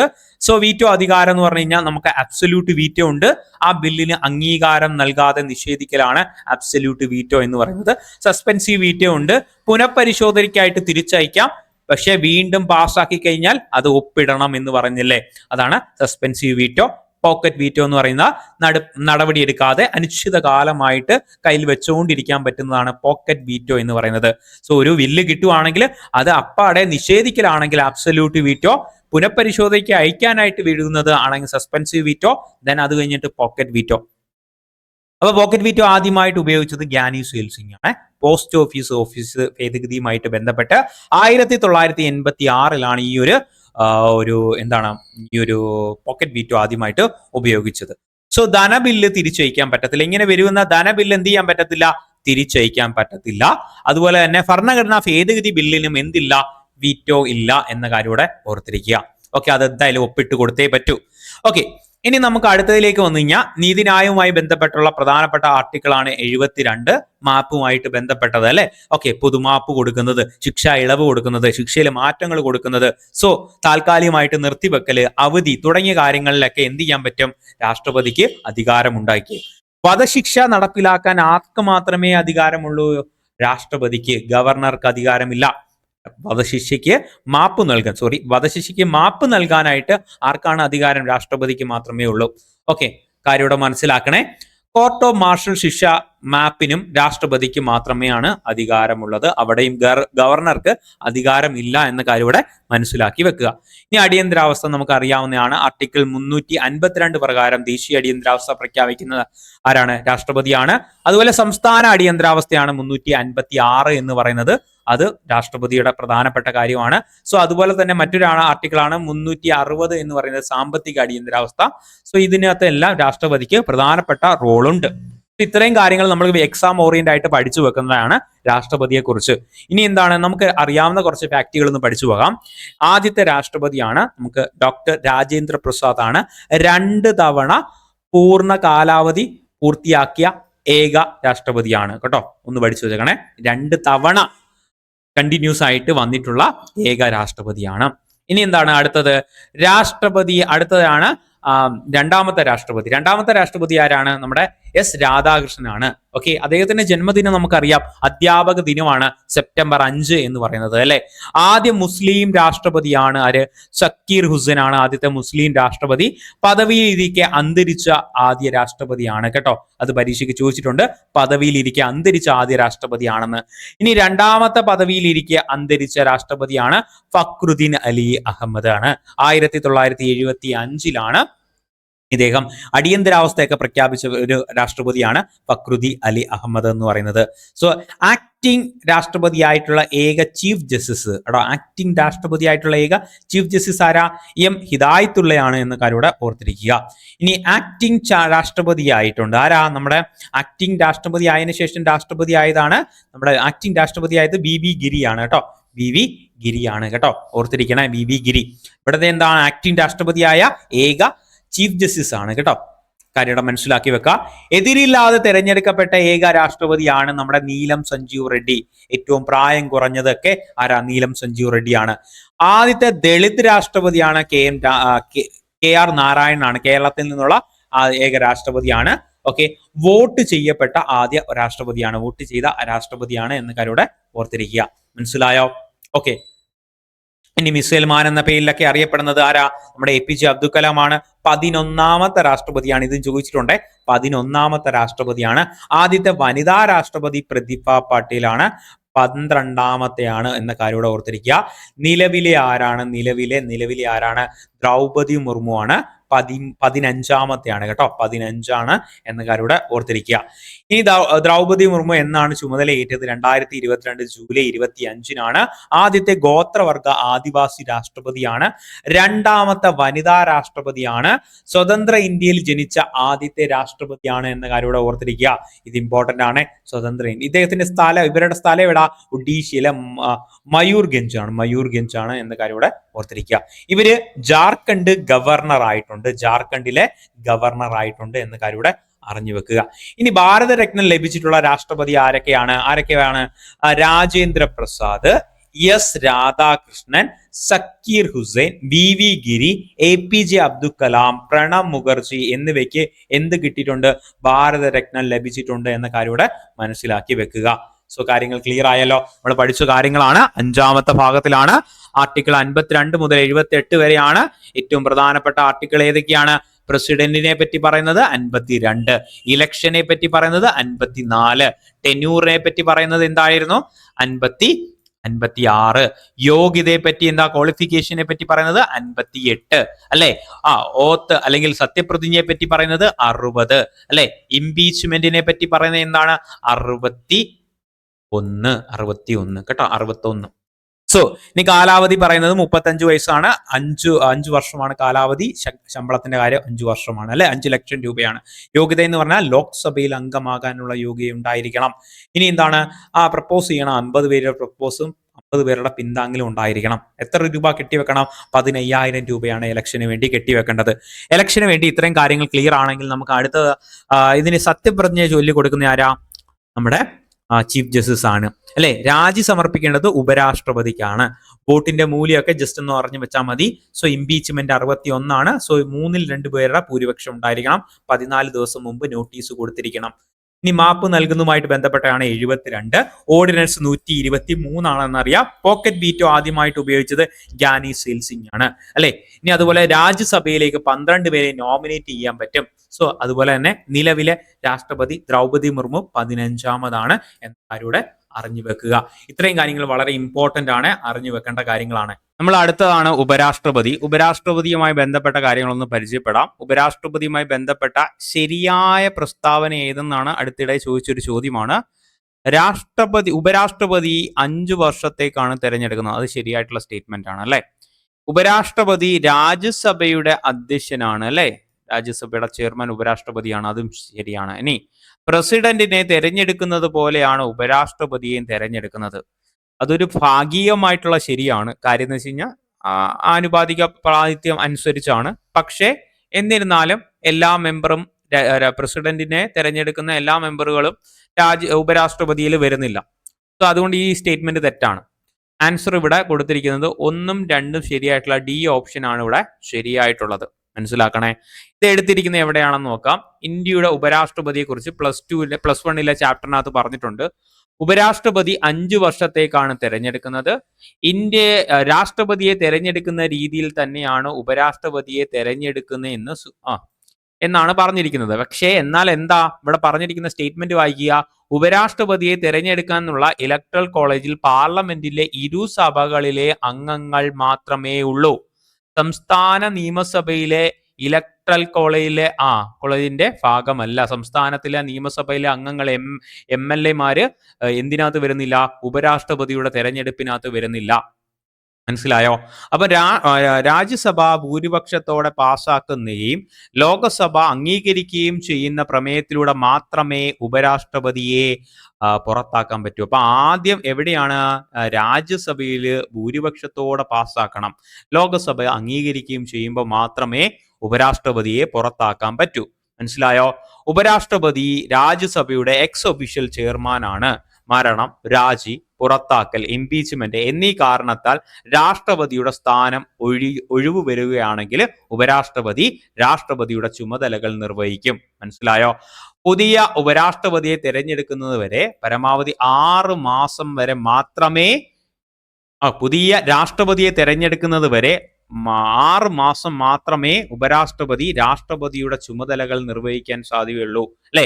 അപ്പം ഏതെങ്കിലും കാരണത്താൽ പുതിയ രാഷ്ട്രപതിയെ തെരഞ്ഞെടുക്കാൻ പറ്റാതെ വരികയാണെങ്കിൽ മാക്സിമം 6 മാസം വരെ ഉപരാഷ്ട്രപതിക്ക് രാഷ്ട്രപതിയായിട്ട് സ്ഥാനം കിട്ടൂ. അല്ലെ? മനസ്സിലാക്കണേ. രാഷ്ട്രപതി ആയിരുന്ന ഫക്രുദ്ദീൻ അലി അന്തരിച്ചപ്പോൾ പുതിയ രാഷ്ട്രപതിയായി തെരഞ്ഞെടുക്കുന്നത് വരെ ഉപരാഷ്ട്രപതിയായിട്ട് ആരുണ്ടായിരുന്നു? BD ജെട്ടി നമ്മുടെ എന്തുണ്ടായിരുന്നു? രാഷ്ട്രപതിയായിട്ട് പ്രവർത്തിച്ചിട്ടുണ്ട് എന്ന കാര്യം ഇവിടെ ഓർത്തിരിക്കുക. അപ്പൊ ഇത്രയും കാര്യങ്ങൾ ഇതിനകത്ത് ഇമ്പോർട്ടന്റ് ആയിട്ട് അറിഞ്ഞു വെക്കേണ്ടതാണ്. NCERT ചാപ്റ്ററിലെ ഭാഗങ്ങളാണ് കൊടുത്തിരിക്കുന്നത്. സോ ഒന്ന് പറഞ്ഞു പോവാമേ. ഏറ്റവും പ്രധാനപ്പെട്ട കാര്യങ്ങളാണ്. ആർട്ടിക്കിൾ 63 മുതൽ 71 വരെയാണ് പറഞ്ഞിരിക്കുന്നത്. പദവി എന്താ? രാജ്യത്തിന്റെ 2ാമത്തെ ഉയർന്ന ഭരണഘടനാ പദവിയുള്ള വ്യക്തിയാണ് ഉപരാഷ്ട്രപതി എന്ന് പറയുന്നത്. മാതൃക എവിടുന്നാണ് എടുത്തിരിക്കുന്നത്? അമേരിക്കയിൽ നിന്നാണ്. ചുമതല എന്താ? രാജ്യസഭയുടെ എക്സ് ഒഫീഷ്യൽ ചെയർമാനാണ് ഉപരാഷ്ട്രപതി. കാലാവധി 5 വർഷമാണ്. പ്രായം എത്രയാണ്? 35 വയസ്സുണ്ടായിരിക്കണം. ശമ്പളം എന്താണ്? രാജ്യസഭാ ചെയർമാൻ നിലവിലെ പ്രതിമാസം 4 ലക്ഷം രൂപയാണ്. ഓക്കെ. ഇനി ഉപരാഷ്ട്രപതി ഭവനാണ് ഔദ്യോഗിക വസതി എന്ന് പറയുന്നത്. ഇനി പ്രധാനപ്പെട്ട ആർട്ടിക്കിൾ ഒന്ന് പഠിച്ചു വെച്ചേക്കണേ. ഇന്ത്യക്ക് ഒരു ഉപരാഷ്ട്രപതി ഉണ്ടായിരിക്കണം എന്ന് പറയുന്ന ആർട്ടിക്കിൾ 63. രാജ്യസഭയുടെ എക്സ് ഒഫീഷ്യൽ ചെയർമാൻ എന്ന് പറയുന്നത് 64. ഇനി രാഷ്ട്രപതി പദവിയിലേക്ക് ഒഴിവ് വന്നു കഴിഞ്ഞാൽ ആ ചുമതല വഹിക്കേണ്ടത് ഉപരാഷ്ട്രപതിയാണ്. അതിനെക്കുറിച്ച് പറയുന്നതാണ് 65. ഇനി തെരഞ്ഞെടുപ്പ് പഠിക്കുക. 66 തെരഞ്ഞെടുപ്പുമായി ബന്ധപ്പെട്ടത്. 67 എന്താണ്? കാലാവധിയും നീക്കം ചെയ്യുന്നതുമായി ബന്ധപ്പെട്ടാണ് 67. 68 എന്താ? തെരഞ്ഞെടുപ്പ് നടത്തേണ്ട സമയത്തെ പറ്റിയും സത്യപ്രതിജ്ഞയെ പറ്റി 69. 70 മറ്റു സാഹചര്യങ്ങളിലെ ചുമതലയാണ്. ഇത്ര ഏറ്റവും പ്രധാനപ്പെട്ട എന്താണ്? 64 പഠിച്ചു വെക്കണേ. എക്സ് ഒഫീഷ്യൽ ചെയർമാൻ എന്ന് പറയുന്നത്. തെരഞ്ഞെടുപ്പ് പഠിച്ചു വെക്കുക, ഇമ്പോർട്ടന്റ് ആണ്. സോ അതുപോലെ തന്നെ കാലാവധി നീക്കം ചെയ്യുന്നതും 67. ഇനി എന്താണ് പറഞ്ഞിരിക്കുന്നത്? ഏതെങ്കിലും അടുത്ത ഏറ്റവും പ്രധാനപ്പെട്ട 66 ഒന്ന് പഠിച്ചു പോവാ. തെരഞ്ഞെടുപ്പുമായി ബന്ധപ്പെട്ട് ഈ തെരഞ്ഞെടുപ്പിൽ ആരൊക്കെ ഉണ്ടെന്ന് നോക്കണം. ലോക്സഭയിലെയും രാജ്യസഭയിലെ അംഗങ്ങൾ തെരഞ്ഞെടുക്കപ്പെട്ടവരും നോമിനേറ്റ് ചെയ്തവരും ഉണ്ട്. മുഴുവൻ അംഗങ്ങളും ഉണ്ട്. ലോക്സഭയിലെയും രാജ്യസഭയിലെയും തെരഞ്ഞെടുക്കപ്പെട്ട അംഗങ്ങൾ. സംസ്ഥാന നിയമസഭയിലെ അംഗങ്ങൾ ഇല്ല. മനസ്സിലാക്കണേ. സംസ്ഥാന നിയമസഭയിലെ അംഗങ്ങളില്ല. ആനുപാതിക പ്രാതിനിധ്യം അനുസരിച്ചാണ്. ഏക കൈമാറ്റ വോട്ടാണ്. രഹസ്യ ബാലറ്റ് ആണ് വരുന്നത്. ഓക്കെ. ഇവിടെ 20 പേരുടെ എന്ത് ചെയ്യണം? പ്രപ്പോസൽ ചെയ്യണം. 20 പേര് അതിന് പിന്താങ്ങുകയും വേണം. കെട്ടിവെക്കേണ്ട തുക എത്രയാണ്? 15,000 രൂപയാണ് എന്ന കാര്യം ഓർക്കുക. 15,000 രൂപയാണ്. ഇനി എന്താണ് യോഗ്യത? ഇന്ത്യൻ പൗരനായിരിക്കണം. 35 വയസ്സുണ്ടായിരിക്കണം. രാജ്യസഭാ അംഗമാകാനുള്ള യോഗ്യത ഉണ്ടായിരിക്കണം. ഓക്കെ. രാഷ്ട്രപതി ആണെങ്കിൽ ലോക്സഭയാണ്. ലാഭകരമായിട്ടുള്ള മറ്റു പദവികളൊന്നും വഹിക്കാൻ പാടില്ല. സത്യപ്രതിജ്ഞ ചൊല്ലിക്കൊടുക്കേണ്ടത് രാഷ്ട്രപതിയാണ്. അപ്പൊ ഉപരാഷ്ട്രപതിക്ക് സത്യപ്രതിജ്ഞ ചൊല്ലിക്കൊടുക്കേണ്ടത് രാഷ്ട്രപതിയാണ്. 69. നീക്കം ചെയ്യുന്നതുമായി ബന്ധപ്പെട്ട ആർട്ടിക്കിൾ ആണ് 67. സോ ആദ്യം പ്രമേയം അവതരിപ്പിക്കേണ്ടത് എവിടെ മാത്രമാണ് ഇമ്പോർട്ടന്റ് ആണ്, എവിടെയാണ് അവതരിപ്പിക്കേണ്ടത്? അത് രാജ്യസഭയിലാണ്. ഇമ്പോർട്ടന്റ് ആയിട്ട് പഠിച്ചു വെക്കുക. ഇനി എന്താണ്? രാജ്യസഭയിൽ എന്തുണ്ടായിരുന്നു? എഫക്റ്റീവ് മെജോറിറ്റി ഉണ്ടായിരിക്കണം, ഫലപ്രദമായിട്ടുള്ള ഭൂരിപക്ഷം ഉണ്ടായിരിക്കണം. ലോക്സഭയിൽ ലളിതമായിട്ടുള്ള ഭൂരിപക്ഷം മതി. 14 ദിവസത്തെ മുൻകൂർ നോട്ടീസ് കൊടുക്കണം, നിർബന്ധമാണ്. നീക്കം ചെയ്യാനുള്ള കാരണങ്ങൾ ഭരണഘടനയിൽ കൃത്യമായിട്ട് പറഞ്ഞിട്ടില്ല. ഓക്കെ, രാജി സമർപ്പിക്കേണ്ടത് എവിടെയാണ്? ആ രാഷ്ട്രപതിക്കാണ് രാജി കൊടുക്കേണ്ടത്. ഇനി ആക്ടിംഗ് രാഷ്ട്രപതിയാണ്. ആക്ടിംഗ് രാഷ്ട്രപതി എന്താ? രാഷ്ട്രപതിയുടെ മരണം, രാജി, നീക്കം ചെയ്യൽ എന്നിവയില് ഉപരാഷ്ട്രപതി ചുമതലയിലേക്കും പരമാവധി 6 മാസം വരെയുള്ളൂ. അതിനുശേഷം എന്ത് ചെയ്യണം? പുതിയ തെരഞ്ഞെടുപ്പ് നടത്തണം. ഓക്കെ, ആ കാലയളവിൽ രാഷ്ട്രപതിയുടെ ശമ്പളവും ആനുകൂല്യങ്ങൾ ഉപരാഷ്ട്രപതിക്ക് ലഭിക്കും. ഇനി ആ സമയത്ത് രാജ്യസഭയിലെ ചെയർമാന്റെ ചുമതലകൾ വഹിക്കാൻ പറ്റത്തില്ല. ഓക്കെ, ഉപരാഷ്ട്രപതി രാഷ്ട്രപതി ആകുകയാണെങ്കിൽ രാജ്യസഭയിലെ ചുമതലകൾ വഹിക്കാൻ പറ്റത്തില്ല. ആ സമയത്ത് ഡെപ്യൂട്ടി ചെയർമാൻ ആയിരിക്കും അധ്യക്ഷൻ വഹിക്കേണ്ടത്. ായോ നമുക്ക് കുറച്ച് കാര്യങ്ങൾ നോക്കാം. ഹിസ്റ്ററി. ആദ്യത്തെ ഉപരാഷ്ട്രപതിയാണ് ഡോക്ടർ എസ് രാധാകൃഷ്ണൻ പറയുന്നത്. ഇനി 2 തവണ പൂർത്തിയാക്കിയിട്ടുള്ളത് ആരൊക്കെയാണ്? എസ് രാധാകൃഷ്ണൻ, അമീദ് അൻസാരി ആണ്. ഓർത്തിരിക്കണം, എസ് രാധാകൃഷ്ണനും അമീദ് അൻസാരി. ഇനി പദവിയിലിരിക്കെ അന്തരിച്ച ഏക ഉപരാഷ്ട്രപതിയാണ് കൃഷ്ണകാന്ത് എന്ന് പറയുന്നത്. പദവിയിലിരിക്കെ അന്തരിച്ച ഏക ഉപരാഷ്ട്രപതി. ഈ രാജിവെച്ചവർ ആരൊക്കെയാണ്? ഓക്കെ, വി ഗിരി രാജിവെച്ചായിരുന്നു. എന്തുകൊണ്ടാണ്? രാഷ്ട്രപതി തെരഞ്ഞെടുപ്പിൽ മത്സരിക്കാൻ വന്നപ്പോൾ ഉപരാഷ്ട്രപതി സ്ഥാനം രാജിവെച്ചായിരുന്നു. ഇനി അടുത്തത് ഏറ്റവും പ്രധാനപ്പെട്ടയാണ് ജഗദീപ് ധൻഖർ. അദ്ദേഹം 2025 ജൂലൈ 21 ആരോഗ്യ കാരണങ്ങൾ കൊണ്ട് രാജിവെക്കേണ്ടി വന്നു. ഇത്തരം കാര്യങ്ങൾ ഇമ്പോർട്ടന്റ് ആണ്.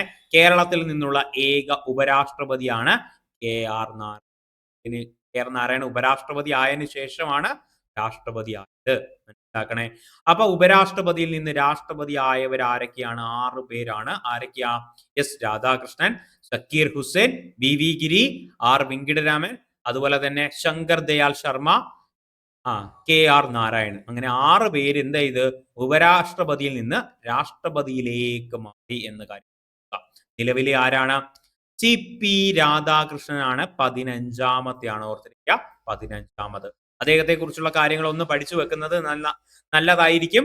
2025 സെപ്റ്റംബർ 12 അദ്ദേഹം 15ാമത് ഉപരാഷ്ട്രപതിയായിട്ട് മാറിയത്. 2025 സെപ്റ്റംബർ 12. ഓക്കെ, എന്താ തെരഞ്ഞെടുപ്പ് നടന്നത്? സെപ്റ്റംബർ 9 തെരഞ്ഞെടുപ്പ്.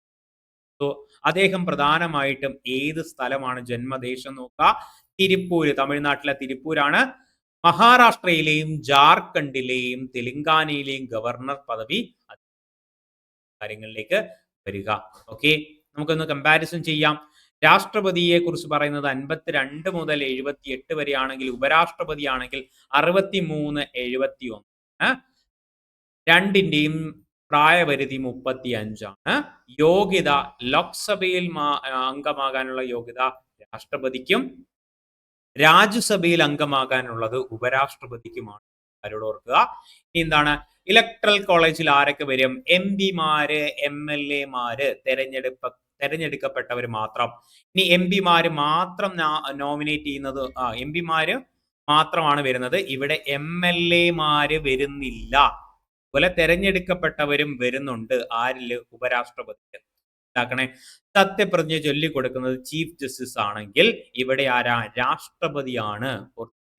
രാജി നൽകേണ്ടത് ഉപരാഷ്ട്രപതിക്കാണെങ്കിൽ ഉപരാഷ്ട്രപതി രാജി കൊടുക്കേണ്ടത് രാഷ്ട്രപതിക്കാണ്. ഇംപീച്ച്മെന്റുമായി ബന്ധപ്പെട്ട ആർട്ടിക്കിൾ 60 ഏത് സഭയിൽ വേണമെങ്കിലും എന്നാൽ ഉപരാഷ്ട്രപതിയുടെ 67 ഇംപീച്ച്മെന്റ്. രാജ്യസഭയിലാണ് തുടങ്ങേണ്ടത്. സ്റ്റാർട്ട് ചെയ്യുന്നത് എവിടെയാണ്? രാജ്യസഭയിലാണ്. ഓക്കെ, കാരണം ഭരണഘടനാ ലംഘനം എന്ന് കൃത്യമായിട്ട് പറഞ്ഞിട്ടുണ്ട്. ഇവിടെ ആ ഒരു കാരണങ്ങള് പറഞ്ഞിട്ടില്ല. ഉപരാഷ്ട്രപതി കാരണങ്ങള് കോൺസ്റ്റിറ്റ്യൂഷൻ പറഞ്ഞിട്ടില്ല. സാലറി 5 ലക്ഷം രൂപയാണ് രാഷ്ട്രപതിയുടെ ആണെങ്കിൽ ഇവിടെ 4 ലക്ഷം രൂപയാണ്. ഓർത്തിരിക്കുക. ഇനി എന്താണ്? സായുധ സേന അധിപനാണ് രാഷ്ട്രപതി. രാജ്യസഭാ ചെയർമാനും കൂടിയാണ് ഉപരാഷ്ട്രപതി. വെക്കണേ. അപ്പം കൃത്യമായിട്ട് ഈ മാതൃക എവിടുന്ന എടുത്തേ? അമേരിക്ക ആണ് അല്ലെ. എക്സ് ഒഫീഷ്യൽ ചെയർമാൻ ആണ് രാജ്യസഭയിലെ. അത് പറയുന്ന ആർട്ടിക്കിൾ ഏതാ? 64 കേട്ടോ. സോ MLA മാർക്ക് ഉപരാഷ്ട്രപതി തെരഞ്ഞെടുപ്പിൽ വോട്ട് കൃത്യമായിട്ട് മനസ്സിലാക്കണേ. നോമിനേറ്റ് ചെയ്തവർക്ക് ഇവിടെ വോട്ടവകാശമുണ്ട്. യോഗ്യത എന്ന് പറഞ്ഞാൽ രാജ്യസഭ അംഗമാകാനുള്ള യോഗ്യത കൃത്യമായിട്ട് മനസ്സിലാക്കുക. സോ ഓക്കെ, നീക്കം ചെയ്യുന്നത് രാജ്യസഭയിലായിരിക്കും. ഇത്രയും കാര്യങ്ങൾ കൃത്യമായിട്ട് മനസ്സിലാക്കി വെക്കുക. ആക്ടിംഗ് രാഷ്ട്രപതിയുടെ പരമാവധി 6 മാസം കഴിഞ്ഞിട്ട് തെരഞ്ഞെടുപ്പ് നടത്തണം. ഓക്കെ, ക്ലിയർ ആണല്ലോ. നിലവിലെ ആരാണ്? CP രാധാകൃഷ്ണനാണ് 15ാമതാണ് കേട്ടോ. 15. ഉപരാഷ്ട്രപതിയിൽ നിന്ന് രാഷ്ട്രപതി ആയിട്ടുള്ളവർ ആരൊക്കെയാ? 6 പേര്. ആ 6 പേര് ഒന്നുകൂടെ ഒന്ന് പഠിച്ചേ കിട്ടുന്നു. ഒക്കെ 6 പേര് ആരൊക്കെയായിരുന്നു? എസ് രാധാകൃഷ്ണൻ, സക്കീർ ഹുസൈൻ, DV ഗിരി, R വെങ്കിടരമൻ, ശങ്കർ ദയാൽ ശർമ്മ, KR നാരായൺ. അങ്ങനെ 6 പേരാണ് ഉപരാഷ്ട്രപതിയിൽ നിന്ന് രാഷ്ട്രപതിയായിട്ട്. ഇത്രയും കാര്യങ്ങൾ ഈ ഒരു ഭാഗത്ത് പഠിച്ചു വെക്കുക. രാഷ്ട്രപതിയും ഉപരാഷ്ട്രപതിയും പരീക്ഷയ്ക്ക് എപ്പോഴും ചോദിക്കാറുള്ളതാണ്. നമ്മൾ അടുത്തൊരു ടോപ്പിക്കിലേക്ക് പോവുകയാണ്. ഭരണഘടനാ നിയമനിർമ്മാണ സഭ വളരെ ഇമ്പോർട്ടൻ്റ് ആണ്, പരീക്ഷയ്ക്ക് സ്ഥിരം ചോദിക്കുന്നതാണ്. നമ്മുടെ ഹോട്ട് ടോപ്പിക്കാണ്. ഭരണഘടനയുമായി ബന്ധപ്പെട്ട കാര്യങ്ങളാണ് നമ്മൾ എടുത്തുകൊണ്ടിരിക്കുന്നത്. സോ നമുക്ക് നേരെ ഒരു ചോദ്യത്തിലേക്ക് പോകാം. ചോദ്യം ഇതാണ്: ഭരണഘടനാ ലക്ഷ്യപ്രമേയം. ഓക്കെ, ഭരണഘടനയുടെ ലക്ഷ്യപ്രമേയം ആയിട്ട് ബന്ധപ്പെട്ടത് കറക്റ്റായിട്ട് ജോലി നോക്കുക. ജവഹർലാൽ നെഹ്റു കറക്റ്റ് ആയിട്ടുള്ള സ്റ്റേറ്റ്മെന്റ് ആണ് അല്ലേ. ഇനി നോക്കാം, ഭരണഘടനാ നിയമനിർമ്മാണ സഭയുടെ സ്ഥിരം അധ്യക്ഷൻ ഏതാണ്? നമ്മുടെ രാജേന്ദ്ര പ്രസാദ് ആണ്. കറക്റ്റ് ആയിട്ടുള്ള സ്റ്റേറ്റ്മെന്റ് ആണ് അല്ലേ. ഇനി ഭരണഘടന ഡ്രാഫ്റ്റിംഗ് കമ്മിറ്റി സർദാർ പട്ടേൽ, അത് തെറ്റാണ്. BR അംബേദ്കർ ആണ് അല്ലേ. അപ്പം 3 ഉള്ളതെല്ലാം നമുക്ക് ക്യാൻസൽ ചെയ്ത് കളയാം. 3 ഉള്ളതെല്ലാം ക്യാൻസൽ ചെയ്തിട്ട് ആൻസറിലോട്ട് എത്തിക്കഴിഞ്ഞു. നമ്മൾ B ആണ് ഇവിടുത്തെ ആൻസർ എന്ന് പറയുന്നത്. സോ അടുത്തത് താൽക്കാലിക അധ്യക്ഷൻ സച്ചിദാനന്ദ സിൻഹ. ഓക്കെ, അപ്പോൾ നമ്മൾ ഈ ഒരു ഭരണഘടനാ നിയമനിർമ്മാണ സഭയെക്കുറിച്ചുള്ള കൃത്യമായിട്ടുള്ള കാര്യങ്ങൾ നമ്മൾ പഠിക്കും. അതിനുവേണ്ടി എടുത്തിരിക്കുന്നത് SCERT NCERT കാര്യങ്ങളാണ്. കൃത്യമായിട്ട് മനസ്സിലാക്കി പോകാം. അതിനുവേണ്ടി നമ്മൾ ആദ്യമേ 6ാം ക്ലാസ്സിലെ SCERT ചാപ്റ്ററിനകത്തുള്ള കാര്യങ്ങളൊന്ന് പറഞ്ഞു പോകാം. അപ്പം നമുക്കറിയാം, ലോകത്തിലെ തന്നെ ഏറ്റവും വലുതും എഴുതപ്പെട്ടതുമായിട്ടുള്ള ഭരണഘടന ഇന്ത്യയുടേതാണെന്ന്. ഓക്കെ, അപ്പോൾ ഇതിന്റെ ഉത്ഭവം എന്താണെന്ന് കൃത്യമായിട്ട് മനസ്സിലാക്കി വെക്കുക. അതിനുവേണ്ടി ഈസ്റ്റ് ഇന്ത്യ കമ്പനിയുടെ ഒരു വരവുണ്ട്. ഏത് വർഷമാണ്? 1600-ലാണല്ലോ ഈസ്റ്റ് ഇന്ത്യ കമ്പനിയിൽ സ്ഥാപിക്കപ്പെടുകയും ഇന്ത്യയിലെ കച്ചവടത്തിനായിട്ട് വരികയും ഇന്ത്യയുടെ ഭരണം അവരുടെ കയ്യിലേക്ക് ആകുകയും ചെയ്തത്. പിന്നീട് 1857 ഒന്നാം സ്വാതന്ത്ര്യ സമരമാണ് നടക്കുന്നത് അല്ലെ. ഈ ഒന്നാം സ്വാതന്ത്ര്യ സമരം ബ്രിട്ടീഷുകാർക്കെതിരെ ഇന്ത്യയിൽ നടത്തിയ ആദ്യത്തെ ബഹുജന സമരമാണ്. ഈസ്റ്റ് ഇന്ത്യ കമ്പനിയുടെ ഭരണം അവസാനിക്കുകയും കാരണമായി. തുടർന്ന് എന്ത് ചെയ്യുന്നു? ഇന്ത്യയുടെ ഭരണം ആര് കൊണ്ടുപോയി? ആരെടുത്തു? ബ്രിട്ടീഷ് രാജ്ഞി നേരിട്ട് നടത്തി അല്ലെ. ഇനി എന്താ? ഇന്ത്യൻ കൗൺസിൽസ് ആക്ട് ആണ്. പല രീതിയിലുള്ള ഇന്ത്യൻ കൗൺസിൽ ആക്ട് ഉണ്ടായിരുന്നു. ബ്രിട്ടീഷ് ഇന്ത്യയുടെ കാര്യങ്ങളിൽ ഇന്ത്യയുടെ പങ്കാളിത്തം ഉറപ്പാക്കുന്ന സഹായിച്ച നിയമങ്ങളാണ് കൗൺസിൽസ് ആക്ട് എന്ന് പറയുന്നത്. അപ്പം നോക്കുക, പല രീതിയിലുള്ള കാര്യങ്ങളുണ്ട്. എന്താണെന്ന് കൃത്യമായിട്ട് മനസ്സിലാക്കുക. ബ്രിട്ടീഷ് ഇന്ത്യയുടെ ഭരണകാര്യങ്ങളിൽ ഇന്ത്യയുടെ പങ്കാളിത്തം ഉറപ്പാക്കുന്നതിന് വേണ്ടിയാണ്. ഇനി സ്വാതന്ത്ര്യ സമര പ്രസ്ഥാനങ്ങൾ, അതിലെ ഏറ്റവും പ്രധാനപ്പെട്ടതാണ് നമ്മുടെ ഇന്ത്യൻ നാഷണൽ കോൺഗ്രസ് എന്ന് പറയുന്നത് അല്ലെ. അപ്പോൾ ഇന്ത്യക്ക് ഒരു ഭരണഘടന തയ്യാറാക്കാൻ ഭരണഘടനാ നിയമനിർമ്മാണ സഭ വേണമെന്ന ആവശ്യം ഔദ്യോഗികമായിട്ട് മുന്നോട്ട് വെച്ച ഒരു പ്രസ്ഥാനം കൂടിയാണ്. ഇനി ഗവൺമെന്റ് ഓഫ് ഇന്ത്യ ആക്ടുകൾ, പല രീതിയിലുള്ള ഗവൺമെന്റ് ഓഫ് ഇന്ത്യ ആക്ടുകളുണ്ട്. 1919 1935 ഗവൺമെന്റ് ഓഫ് ഇന്ത്യ ആക്ട്. ഇതൊക്കെ എന്തിനു വേണ്ടിയായിരുന്നു? ഇന്ത്യക്കാരുടെ ഭരണ പങ്കാളിത്തം ക്രമേണ വർദ്ധിപ്പിക്കുന്നതിനും ഇന്ത്യയിൽ മെച്ചപ്പെട്ട ഭരണം ഉറപ്പാക്കുന്നതിനും വേണ്ടി ബ്രിട്ടീഷുകാർ നടപ്പിലാക്കിയ നിയമങ്ങളാണ് എന്ന കാര്യം ഇവിടെ മനസ്സിലാക്കി വെക്കുക. പിന്നീടാണ് ക്യാബിനറ്റ് മിഷന്റെ ഒരു വരവ് അല്ലെ. ഇന്ത്യക്ക് പൂർണ്ണമായിട്ടുള്ള സ്വയംഭരണ അധികാരം നൽകുന്നതിന് വേണ്ടി ബ്രിട്ടീഷ് ക്യാബിനറ്റ് മിഷനെ അയക്കുന്നുണ്ട് അല്ലെ. ഇന്ത്യയിലേക്ക് ബ്രിട്ടീഷ് ഗവൺമെന്റ് ക്യാബിനറ്റ് മിഷനേക്ക് അയക്കുന്നുണ്ട്. ഇതനുസരിച്ച് ഇന്ത്യക്കായിട്ട് ഒരു ഭരണഘടന തയ്യാറാക്കുന്നതിന് വേണ്ടി 1946 ഭരണഘടനാ നിയമനിർമ്മാണ സഭ നിലവിൽ വന്നു. സോ ഈ ഒരു ഹിസ്റ്ററി ഒന്ന് മനസ്സിലാക്കി വെക്കുക. ഇനി നോക്കാം, ഇതുമായി ബന്ധപ്പെട്ട് നമ്മുടെ ഡോക്ടർ രാജേന്ദ്ര പ്രസാദ് സ്ഥിരം അധ്യക്ഷനായിരുന്ന കാര്യം ഇവിടെ പറഞ്ഞിട്ടുണ്ട്. BR അംബേദ്കർ എന്ന ഡ്രാഫ്റ്റിംഗ് കമ്മിറ്റിയുടെ ചെയർമാനായിരുന്നു അല്ലെ. അതുപോലെ തന്നെ ഭരണഘടന അംഗീകാരം കൊടുത്തത് എന്നാണ്? ഭരണഘടനാ നിയമനിർമ്മാണ സഭ അംഗീകാരം കൊടുത്തത് 1949 നവംബർ 26-നാണ്. അതിനാൽ ഭരണഘടനയിൽ നവംബർ 26 എന്താ? ഭരണഘടനാ ദിനമായിട്ട് നമ്മൾ ആചരിക്കുന്നുണ്ട് അല്ലെ. ഇനി എന്നാണ് നിലവിൽ വന്നത്? 1950 ജനുവരി 26-നാണ് നിലവിൽ വന്നത്. അന്ന് മുതൽ ഇന്ത്യ എന്താണ്? പരമാധികാര ജനാധിപത്യ റിപ്പബ്ലിക് എന്നാണ് എഴുതിയിരിക്കുന്നത്. ആ ഒരു വർഷത്തിനകത്ത് എന്തില്ലായിരുന്നു? നമ്മുടെ സോഷ്യലിസ്റ്റും മതേതരം എന്ന് പറഞ്ഞ രണ്ട് ടീമുകൾ പിന്നീടാണ് നമ്മൾ ആഡ് ചെയ്തത്. ഏത് വർഷം? 42ാമത്തെ ഭേദഗതിയിൽ 1976 അല്ലേ? സോ കാര്യം മനസ്സിലാക്കി വെക്കുക. ഇനി ക്യാബിനറ്റ് മിഷനെ പറ്റിയാണ് പറഞ്ഞിരിക്കുന്നത്. ക്യാബിനറ്റ് മിഷനിൽ എത്ര ബ്രിട്ടീഷുകാരുണ്ടായിരുന്നു? 3 പേരാണ് ഉള്ളത് കേട്ടോ. അപ്പൊ നമ്മൾ ഇതിനെക്കുറിച്ച് ഡീറ്റെയിൽ ആയിട്ട് അങ്ങോട്ട് പോകുന്ന സമയങ്ങളിൽ പഠിക്കാറുണ്ട്. ഇനി നമുക്ക് ഇന്ത്യയുടെ ഭരണഘടന എടുക്കുകയാണെങ്കിൽ തന്നെ ഏറ്റവും കൂടുതൽ നമ്മൾ കടപ്പെട്ടിരിക്കുന്നത് ഏതാണ്? ഗവൺമെന്റ് ഓഫ് ഇന്ത്യ ആക്ടിലാണ്. സോ അതിനകത്ത് എന്തൊക്കെ കാര്യങ്ങളാണ് പറഞ്ഞിരിക്കുന്നതെന്ന് നോക്കാം. 6 പ്രവിശ്യകളിലായിട്ട് ദ്വിമണ്ഡല സഭയുണ്ടായിരുന്നു അല്ലെ? 6 പ്രവിശ്യകളിലായിട്ട് ദ്വിമണ്ഡല സഭയുണ്ടായിരുന്നു. കേന്ദ്രത്തിൽ ദ്വിമണ്ഡല സഭയുണ്ടായിരുന്നു. എത്ര ഭാഗങ്ങൾ ഉണ്ടായിരുന്നു ഇതിനകത്ത്? എത്ര വിഭാഗങ്ങൾ ഉണ്ടായിരുന്നു? 321 ആർട്ടിക്കിളും അതുപോലെ 10 പട്ടികയായിരുന്നു ഉണ്ടായിരുന്നത്. 10 ഷെഡ്യൂളും ഉണ്ടായിരുന്നു എന്ന കാര്യം കൂടെ ഓർത്തിരിക്കുക. ഇനി ദുർബല വിഭാഗക്കാർ, സ്ത്രീകൾ, തൊഴിലാളികൾ എന്നിവയ്ക്ക് പ്രത്യേകമായിട്ടുള്ള മണ്ഡലം ഉണ്ടായിരുന്നു. സോ കേന്ദ്രത്തിനും അന്നത്തെ പ്രവിശ്യകൾക്കും അധികാരം വിഭജിച്ചു കൊടുത്തായിരുന്നു. ഇതെല്ലാം എന്താ? ഗവൺമെന്റ് ഓഫ് ഇന്ത്യ ആക്ടുമായിട്ട് ബന്ധപ്പെട്ട കാര്യമാണെന്ന് മനസ്സിലാക്കി വെക്കുക. ഓക്കെ, ഇനി നമുക്ക് കുറച്ച് കറക്റ്റ് ആയിട്ടുള്ള അതിന്റെ വർഷങ്ങളും കാര്യങ്ങളും കൃത്യമായിട്ടൊന്ന് പഠിച്ചു പോവാം. 1934 എന്ന് ഓർത്തിരിക്കുക. ഭരണഘടനാ നിയമനിർമ്മാണ സഭ എന്ന ആശയം ആദ്യമായിട്ട് അവതരിപ്പിച്ചതാണ് M.N. റോയി എന്ന് പറയുന്നത് അല്ലെ? M.N. റോയി. സോ ഇനി ഇതിനു വേണ്ടി ഒരു പാർട്ടിയാണ് ആദ്യമായിട്ട് ഭരണഘടന വേണമെന്ന് പറഞ്ഞ ആദ്യത്തെ പാർട്ടി ഏതാണ്? അത് സ്വരാജ് പാർട്ടിയാണ്. മോത്തിലാൽ നെഹ്റു, CR ദാസും ഉള്ള സ്വരാജ് പാർട്ടിയാണ് എന്ന കാര്യം ഇവിടെ ഓർത്തിരിക്കുക. ഇനി 1935 ബോംബെ സമ്മേളനത്തിലാണ് ഇന്ത്യൻ നാഷണൽ കോൺഗ്രസ് ഔദ്യോഗികമായിട്ട് ഈ ഒരു കാര്യം ഉന്നയിച്ചത് അല്ലെ? സോ അത് കഴിഞ്ഞിട്ട് 1938 എന്ത് ചെയ്യുന്നുണ്ട്? നമ്മുടെ ജവഹർലാൽ നെഹ്റു ഒരു കാര്യം പറയുന്നുണ്ട്. ഇത് പരീക്ഷയ്ക്ക് ചോദിച്ചിട്ടുള്ളതാണ്. മുതിർന്നവരുടെ വോട്ടവകാശത്തിലൂടെ തെരഞ്ഞെടുക്കപ്പെടുന്ന ഒരു സഭ ബാഹ്യ ഇടപെടലില്ലാത്ത ഭരണഘടന എഴുതണമെന്നാണ് കൃത്യമായിട്ട് പറഞ്ഞിരിക്കുന്നത്. എന്താ പറഞ്ഞേ?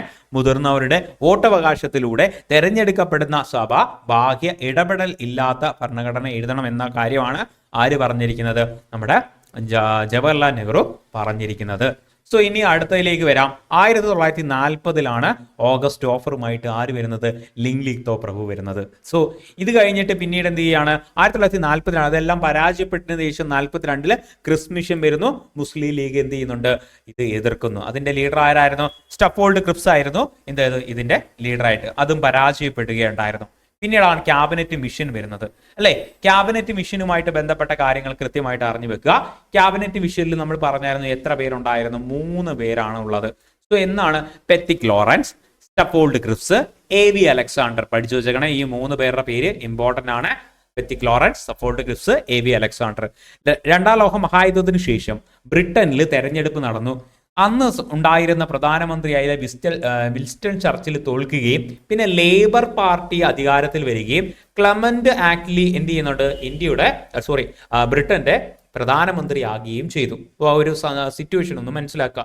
ഇനി നമ്മുടെ ക്യാബിനറ്റ് മിഷന്റെ പ്ലാന് പ്രഖ്യാപനം 1946 മെയ് 16 ആയിരുന്നു കേട്ടോ. ഓക്കെ, അപ്പൊ ക്യാബിനറ്റ് മിഷൻ എന്നാ വന്നേന്ന് നിങ്ങളുടെ ഇന്ത്യയിൽ വന്ന വർഷം എന്നാണെന്ന് നിങ്ങളൊന്ന് കമന്റ് ബോക്സിൽ ഒന്ന് ടൈപ്പ് ചെയ്യുക. ആ സമയത്ത് ഇന്ത്യയുടെ വൈസ്രോയി ആരായിരുന്നു? ലോർഡ് വേവൽ പ്രഭു ആയിരുന്നു ആ സമയത്ത് ഇന്ത്യയുടെ വൈസ്രോയി.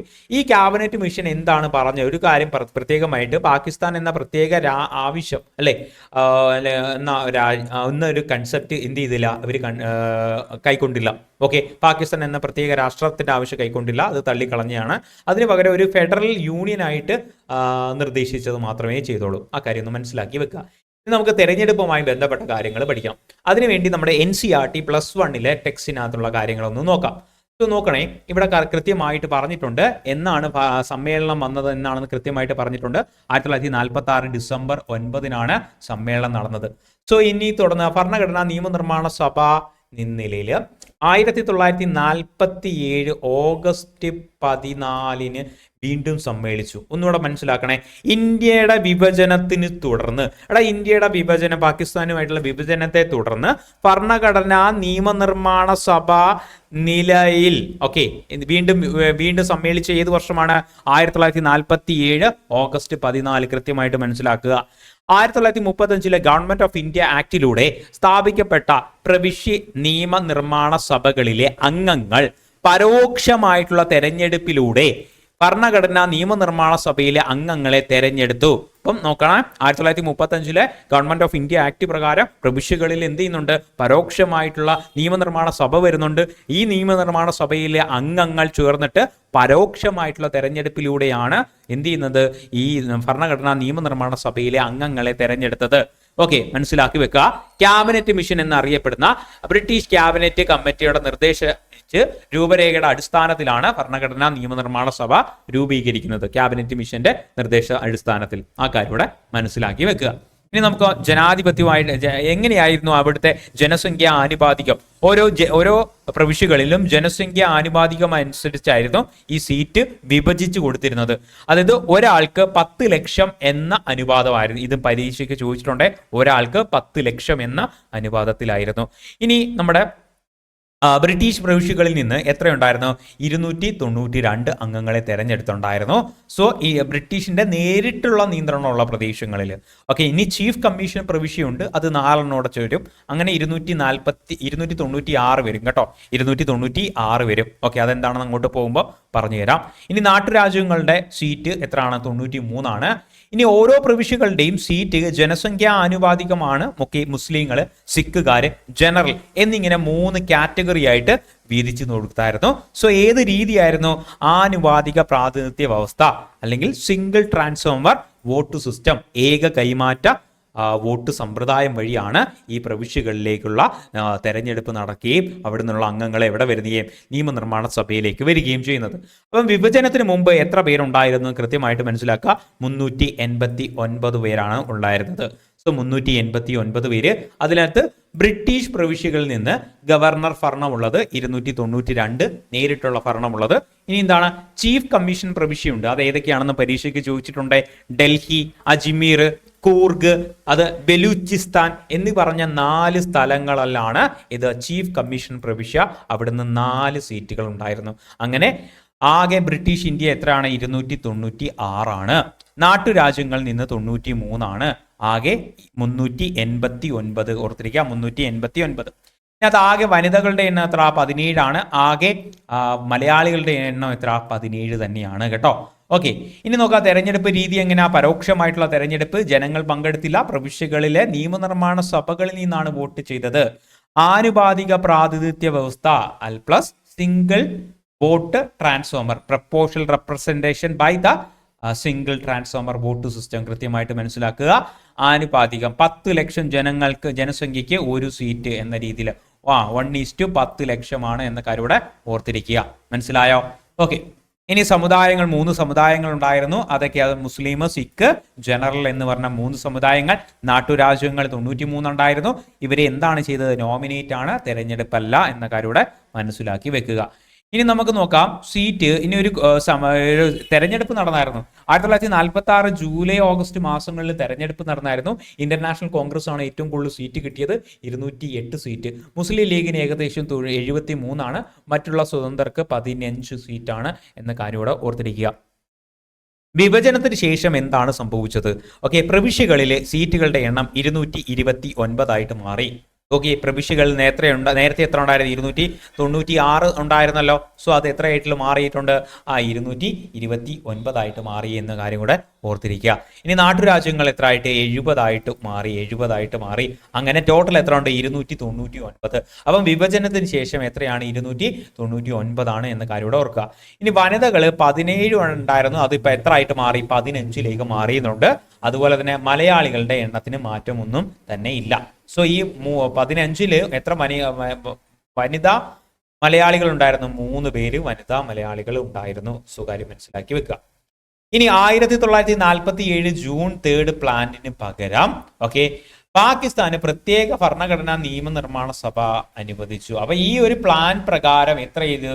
സോ 1947 ജൂൺ 3 പ്ലാൻ പ്രകാരം പാകിസ്ഥാന് പ്രത്യേകമായിട്ടുള്ള നിയമനിർമ്മാണ സഭ അനുവദിക്കുകയും മുസ്ലിം ലീഗ് അംഗങ്ങൾ ഇന്ത്യൻ സഭയിൽ നിന്ന് പിന്മാറുകയും ചെയ്തു. സോ ഇതിന് കാരണമായത് എന്താണ്? ഈ ഒരു പ്ലാൻ ആണ് എന്ന കാര്യം കൂടെ ഓർത്തിരിക്കുക. അങ്ങനെയാണെങ്കിൽ ഇത് വളരെ ഇമ്പോർട്ടന്റ് ആണ്. റീസെന്റ് ആയിട്ടുള്ള ഒരു എക്സാമിന് ചോദിച്ചതാണ്. പാകിസ്ഥാന്റെ ഭരണഘടനാ നിയമനിർമ്മാണ സഭയുടെ ആദ്യ അധ്യക്ഷൻ ആരായിരുന്നു എന്ന്. ആരാ? മുഹമ്മദ് അലി ജിന്നയാണ് കേട്ടോ. ഇത് പരീക്ഷയ്ക്ക് ചോദിച്ചാണ്, 2026 തന്നെ ഒരു പരീക്ഷയ്ക്ക് ചോദിച്ചാണ്. ഇമ്പോർട്ടൻ്റ് ആയിട്ട് പഠിച്ചു വെക്കുക. ഓക്കെ, ഇനി എന്താണ് അടുത്ത് പറയുന്നത്? ഇതിന് നമുക്കൊരു ക്വസ്റ്റ്യൻ ഒന്ന് പരിചയപ്പെടാം. ഇന്ത്യൻ ഭരണഘടനയുടെ നിയമനിർമ്മാണ സഭ ആദ്യ സമ്മേളനം നടന്നത് എന്നാണ്? ആദ്യ സമ്മേളനം നടന്നത് 1946 ഡിസംബർ 9-നാണ്. സോ നമുക്ക് അതിന്റെ ടൈം ലൈൻ ഒന്ന് പഠിക്കാം. ഓക്കെ, ക്യാബിനറ്റ് മിഷന്റെ പ്ലാൻ പ്രഖ്യാപനം 1946 മെയ് 16-നാണ്. ഓഗസ്റ്റ് ജൂലൈ മാസങ്ങളിലായിട്ട് ആ തെരഞ്ഞെടുപ്പ് നടക്കുന്നു. ഡിസംബർ 6-ന് സഭ ഔദ്യോഗികമായിട്ട് നിലവിൽ വരുന്നു. ആദ്യത്തെ സമ്മേളനം ഡിസംബർ 9-നാണ്. ആദ്യത്തെ സമ്മേളനം എവിടെയാണ്? Constitution hall, ന്യൂഡൽഹിയിലാണ്. 207 അംഗങ്ങൾ ഉണ്ടായിരുന്നു. മുസ്ലിം ലീഗ് ബഹിഷ്കരിച്ചു. ഇനി ആദ്യ സമ്മേളനത്തിൽ പങ്കെടുത്ത വനിതകളുടെ എണ്ണം 9 ഈ താൽക്കാലിക അധ്യക്ഷൻ സച്ചിദാനന്ദ സിൻഹയാണ്. അങ്ങനെ ഒരു സിസ്റ്റം നമ്മൾ എടുക്കാനുള്ള കാരണം അത് ഏത് രാജ്യത്ത് നിന്നാ? ഫ്രഞ്ച് രീതിയാണ്. ഓർത്തിരിക്കുക, ഫ്രഞ്ച് രീതി, മുതിർന്ന അംഗത്തിനെ താൽക്കാലിക അധ്യക്ഷനാക്കി വെക്കുന്നത്. ഇനി ഏതാണ് അഭിസംബോധന ചെയ്തത്, സ്വാഗതം ചെയ്തത് JB കൃപലാനിയാണ് എന്ന കാര്യം ഇവിടെ അറിഞ്ഞു വെക്കുക. ഇനി എന്താ? 1946 ഡിസംബർ 11-ന് രാജേന്ദ്ര പ്രസാദ് സ്ഥിരം അധ്യക്ഷനാകുകയും ഉപ അധ്യക്ഷന്മാരായിട്ട് 2 പേരുണ്ടാകും. HC മുഖർജിയും BT കൃഷ്ണമാചാര്യയും ഉണ്ടായിരുന്നു എന്ന കാര്യം ഇവിടെ ഓർത്തിരിക്കുക. ഇനി നമുക്ക് ലീഗൽ അഡ്വൈസർ ഉണ്ട്, നിയമ ഉപദേശകൻ BN റാവു ആണ്. 1946 ഡിസംബർ 13-ന് ലക്ഷ്യപ്രമേയം അവതരിപ്പിക്കുന്നു. ഈ ഡിസംബർ കഴിഞ്ഞ് തൊട്ടടുത്ത വർഷം ജനുവരി 22-ന് ലക്ഷ്യപ്രമേയം അംഗീകരിക്കുക. അത് പിന്നീട് അത് പ്രിയാമ്പിൾ ആയിട്ട് മാറുകയും ചെയ്യുന്നു. ജൂൺ 3 പ്ലാൻ അറിയാലോ, 1947 ജൂൺ 3-നാണ്. ഓക്കെ, പാകിസ്ഥാനുമായിട്ടുള്ള വിഭജനവും പാകിസ്ഥാന് പ്രത്യേകമായിട്ടുള്ള നിയമനിർമ്മാണ സഭയും രൂപീകരിക്കുന്നത് ഈ ഒരു പ്ലാനിന് ശേഷമാണ്. ഇനി ആ ജൂലൈ 22, 47 ജൂലൈ 22 ദേശീയ പതാക അംഗീകരിക്കുന്നതാണ്. 47 ഓഗസ്റ്റ് 15 ഇമ്പോർട്ടൻ്റ് ആയിട്ട് പറയാം. എന്താണ്? ഇന്ത്യയുടെ ഒരു സോവറിൻ സ്ഥാനത്തിലേക്ക് വരുവാണ് അല്ലെ. ഇന്ത്യയുടെ പരമാധികാര സ്ഥാനം കിട്ടുകയാണ്. നിങ്ങൾക്ക് റിപ്പബ്ലിക് അല്ലെ, നമുക്ക് സ്വാതന്ത്ര്യം കിട്ടുന്ന ഒരു സമയമാണ് അല്ലെ. അതിനോടൊപ്പം നിയമനിർമ്മാണ സഭയും രൂപീകരിക്കുന്നു അല്ലെ. അതായത് ഇവിടെ 2 കാര്യങ്ങൾ ഓർത്തിരിക്കുക. ഭരണഘടനാ നിയമനിർമ്മാണ സഭയായിട്ട് വരുമ്പോൾ ആ സമയത്ത് അധ്യക്ഷൻ ആരായിരുന്നു? രാജേന്ദ്ര പ്രസാദും. ആ ഒരു നിയമനിർമ്മാണ സഭയായിട്ട് മാറുമ്പോൾ അതിന്റെ അധ്യക്ഷൻ ആരായിരുന്നു? GV മൗലങ്കാറുമാണ്. ഓർത്തിരിക്കുക, ഭരണഘടനാ നിയമനിർമ്മാണ സഭ വിളിക്കുന്ന സമയത്ത് അധ്യക്ഷൻ രാജേന്ദ്ര പ്രസാദ്. ഇനി നിയമനിർമ്മാണ സഭയായിട്ട് മാറുന്ന സമയത്ത് അത് GV മൗലങ്കാറാണ് എന്ന കാര്യം ഇവിടെ ഓർത്തിരിക്കുക. ഇദ്ദേഹമാണ് ഇന്ത്യയുടെ ആദ്യത്തെ സ്പീക്കറായിട്ട് മാറുന്നത്. ഓക്കെ, ഇനി 47 ഓഗസ്റ്റ് 29 കൃത്യമായിട്ട് വെക്കുക, ഇമ്പോർട്ടൻ്റ് ആണ് ഈ ഡേറ്റ്. ഡ്രാഫ്റ്റിംഗ് കമ്മിറ്റി രൂപീകരിക്കുന്നതാണ് 47 ഓഗസ്റ്റ് 29. സോ ഇനി ആദ്യത്തെ കരട് പ്രസിദ്ധീകരിക്കുകയും പിന്നീട് എന്തുക ജനങ്ങൾക്കായിട്ട് ഇവിടെ ചോദിക്കാം, ഭരണഘടനാ നിയമനിർമ്മാണ സഭ അല്ലെങ്കിൽ ഭരണഘടന രൂപീകരിക്കുന്ന സമയത്ത് നമ്മൾ ജനങ്ങളുടെ പാർട്ടിസിപ്പേഷൻ ഉണ്ടായിരുന്നു എന്ന്. സോ ജനങ്ങളുടെ പൊതു ചർച്ചയ്ക്കായിട്ട് ഇത് വിട്ടുകൊടുത്തായിരുന്നു. സോ ഇനി അത് കഴിഞ്ഞിട്ട് കരട്, രണ്ടാമത്തെ കരട് 1948 നവംബർ 8-നാണ്. സോ അത് കഴിഞ്ഞിട്ട് ഭരണഘടന അംഗീകരിക്കുന്നത് ഭരണഘടനാ നിയമനിർമ്മാണ സഭ അംഗീകരിക്കുന്ന ഡേറ്റ് ഇമ്പോർട്ടൻ്റ് ആണ്. ഭരണഘടന അംഗീകരിച്ച ഡേറ്റ് 1949 നവംബർ 26 സോ അന്ന് എത്ര അനുച്ഛേദങ്ങൾ ഉണ്ടായിരുന്നു? 395 അനുച്ഛേദങ്ങളും 22 ഭാഗങ്ങളും 8 പട്ടികകളും ചേർന്നിട്ട് ആയിരുന്നു. ഭരണഘടനാ ദിനമായിട്ട് നവംബർ 26 നമ്മൾ ആചരിക്കാറുണ്ട്. സോ ഇനി നോക്കണേ, 1950 ജനുവരി 24-ലാണ് 284 പേര്, അവിടെ 284 പേര് ഒപ്പിട്ട ഡേറ്റ് മനസ്സിലാക്കണേ. ആ ദിവസം തന്നെയാണ് ജനഗണമന ദേശീയ ഗാനമായതും വന്ദേ ഭാരതം ദേശീയ ഗീതമായിട്ട് മാറിയത്. ഡോക്ടർ രാജേന്ദ്ര പ്രസാദ് ആദ്യത്തെ രാഷ്ട്രപതിയായിട്ട് തെരഞ്ഞെടുത്തതും ഈ ഒരു ഡേറ്റ് ആണെന്ന് മനസ്സിലാക്കി വെക്കുക. ഇനി 1950 ജനുവരി 26-ന് നമുക്ക് റിപ്പബ്ലിക് ആയിട്ട് മാറുന്നുണ്ട്. ഇന്ത്യ താൽക്കാലിക പാർലമെന്റ് ആയിട്ട് മാറുകയും ചെയ്യുന്നുണ്ട്. ഇത് താൽക്കാലിക പാർലമെന്റ് ആക്കി മാറുകയും പിന്നെ 52-ലെ പൊതു തെരഞ്ഞെടുപ്പിന് ശേഷം ഈ പാർലമെന്റ് മാറി പിന്നെ അവിടെ ലോക്സഭ രാജ്യസഭ എന്ന ഒരു രീതിയിലേക്ക് മാറുകയും ചെയ്യുന്നുണ്ട്. സോ അത് മനസ്സിലാക്കി വെക്കുക. ഓക്കെ, ഇവിടെ പറഞ്ഞ കാര്യം നമ്മൾ നേരത്തെ പറഞ്ഞതാണ്. 1947 ജൂൺ 3-ലെ പദ്ധതിയുടെ അടിസ്ഥാനത്തിൽ ഇന്ത്യൻ വിഭജനത്തിന്റെ ഫലമായി പാകിസ്ഥാനിൽ നിന്ന് തെരഞ്ഞെടുക്കപ്പെട്ട ഭരണഘടനാ നിയമനിർമ്മാണ സഭകളിലെ അംഗങ്ങൾ ഇല്ലാതായി അല്ലേ. സോ അംഗസംഖ്യ കുറഞ്ഞ് എത്രയായി? 299 മാറി. സോ ഇനി 1949 നവംബർ 26 ഈ ഭരണഘടന അംഗീകരിക്കപ്പെട്ടു അല്ലെ. സോ അതുപോലെ തന്നെ 284 പേര് എന്ത് ചെയ്തു? 1950 ജനുവരി 24-ന് അന്തിമമായിട്ട് എന്ത് ചെയ്തു, ഒപ്പിടുകയും ചെയ്തു. 50 ജനുവരി 26 നിലവിൽ വരികയും ചെയ്തു. അപ്പോൾ ഈ 3 ഡേറ്റുകൾ കൃത്യമായിട്ട് മനസ്സിലാക്കി വെക്കുക. 49 നവംബർ 26 അംഗീകരിച്ചു. സോ അതുപോലെ അന്നാണ് ഭരണഘടനാ ദിനമായിട്ട് ആചരിക്കുന്നത്. 50 ജനുവരി 24 284 പേര് ഒപ്പിട്ടു. സോ ഇനി അവസാനത്തെ സമ്മേളനം അത് തന്നെ, അവസാനത്തെ സമ്മേളനം. ഇനി അതുപോലെ 1950 ജനുവരി 26 ഭരണഘടന നിലവിൽ വരികയും ചെയ്തു. മനസ്സിലാക്കി വരണേ. എന്തുകൊണ്ടാണ് ജനുവരി 26 നമ്മൾ എടുക്കാൻ കാരണം? 1929 ഡിസംബറിൽ നമുക്ക് ലാഹോറിൽ പൂർണ്ണ സ്വരാജ് ഉണ്ടായിരുന്നു അല്ലേ. ലാഹോറിൽ പൂർണ്ണ സ്വരാജ്, ജവഹർലാൽ നെഹ്റു ആയിരുന്നു അധ്യക്ഷൻ. ഓക്കെ, രവിയുടെ തീരത്ത് നമ്മൾ ഫ്ലാഗ് ഒക്കെ ഉയർത്തി ഓർമ്മയുണ്ടല്ലോ. അവരെന്ത് തീരുമാനിച്ചു? 1930 ജനുവരി 26 ആദ്യ സ്വാതന്ത്ര്യ ദിനമായിട്ട് ആചരിക്കണമെന്നൊക്കെ പ്രഖ്യാപിക്കുകയും അത് ആചരിക്കുകയൊക്കെ ചെയ്തു. ആ ദിനത്തിന്റെ ഓർമ്മയ്ക്കായിട്ടാണ് 1950 ജനുവരി 26 ആ ഒരു ദിനമായിട്ട് നമ്മൾ തിരഞ്ഞെടുക്കുന്നത്. ഇനി നമ്മുടെ SCERT വന്നു കഴിഞ്ഞാൽ കൃത്യമായിട്ട് ഫാക്റ്റുകൾ മനസ്സിലാക്കുക. ഭരണഘടനാ നിയമനിർമ്മാണ സഭ എത്ര ദിവസം എടുത്തെന്ന് അല്ലേ, ഭരണഘടന ഉണ്ടാക്കാനായിട്ട് എത്ര ദിവസം എടുത്തു? 2 വർഷം 7 മാസം 11 മാസം 17 ദിവസം. 2, 11, 17 കേട്ടോ, മറന്നു പോകല്ലേ. ഇനി അടുത്തത് ആദ്യ സമ്മേളനം നടന്നത് 1946 ഡിസംബർ 9 തെരഞ്ഞെടുക്കപ്പെട്ട ആദ്യത്തെ അധ്യക്ഷനായിട്ട് രാജേന്ദ്ര പ്രസാദ് വരുന്നു. ഓക്കെ, ഇനി ആ അംഗീകരിച്ച ഡേറ്റ് അല്ലേ, അംഗീകരിച്ച ഡേറ്റ് 49 നവംബർ 26. നിലവിൽ വന്നത് 50 ജനുവരി 26 റിപ്പബ്ലിക് ആയിട്ട് മാറി. ഡ്രാഫ്റ്റിംഗ് കമ്മിറ്റിയുടെ BR അംബേദ്കർ ആയിരുന്നു ചെയർമാനായിട്ട് ഉണ്ടായിരുന്നത്. അത് മനസ്സിലായി. ഇനി എന്താണ് ആകെ സമ്മേളനങ്ങളുടെ എണ്ണം? ഇത് 18 അല്ല 17. PSCയുടെ ആൻസർ 17. ഓക്കെ, ആകെ സമ്മേളനങ്ങളുടെ എണ്ണം എത്രയാണ്? 11 സമ്മേളനങ്ങളാണ്. ആകെ യോഗങ്ങൾ ചേർന്ന ദിനങ്ങൾ എത്രയാണ്? 165 കേട്ടോ. ഒക്കെ ഓർത്തിരിക്കണേ. സമ്മേളനങ്ങൾ 11, 165 ദിവസം. പിന്നെ ആകെ ചിലവായ ഡേറ്റ് വർഷം കൂടെ ഒന്ന് പഠിച്ചു വെക്കണം. എത്ര ലക്ഷം രൂപയാണ്? 64 ലക്ഷം രൂപയാണ്. സോ വന്ന സമയത്ത് 395 അനുച്ഛേദങ്ങളും 22 ഭാഗങ്ങൾ കൃത്യമായിട്ട് മനസ്സിലാക്കുക. 22 ഭാഗങ്ങളും 8 പട്ടികയായിരുന്നു ഉണ്ടായിരുന്നത്. ഈ 8 എന്ന് പറയുന്നത് പിന്നീട് എത്ര ആയിട്ട് മാറി? ഇപ്പോൾ നിലവിൽ 12 ആയിട്ട് മാറി. ഈ 22 എത്ര ആയിട്ട്? 25ലേക്കും 395 ഏകദേശം 470ലേക്കും മാറി. ഓക്കെ, ഒപ്പിട്ട ഡേറ്റ് മനസ്സിലാക്കണേ. 50 ജനുവരി 24 284 പേര്. നമുക്ക് വ്യക്തികളുടെ കാര്യങ്ങൾ ക്ലിയർ ആയിട്ട് പറയാം. താൽക്കാലിക അധ്യക്ഷൻ സച്ചിദാനന്ദ സിൻഹയാണ്. സ്ഥിര അധ്യക്ഷനായിട്ട് വരുന്നത് ഡോക്ടർ രാജേന്ദ്ര പ്രസാദ് ആണ് എന്ന കാര്യം ഇവിടെ വരിക. ദെൻ ഉപ അധ്യക്ഷന്മാരായ HC മുഖർജി, VT കൃഷ്ണമാചാര്യയാണ് ഉപ അധ്യക്ഷന്മാര്. ഇനി ഭരണഘടനയുടെ ഉപദേഷ്ടാവ് ലീഗൽ അഡ്വൈസർ ആരായിരുന്നു? നമ്മൾ പഠിച്ചായിരുന്നു BN റാവു ആണ് അല്ലെ.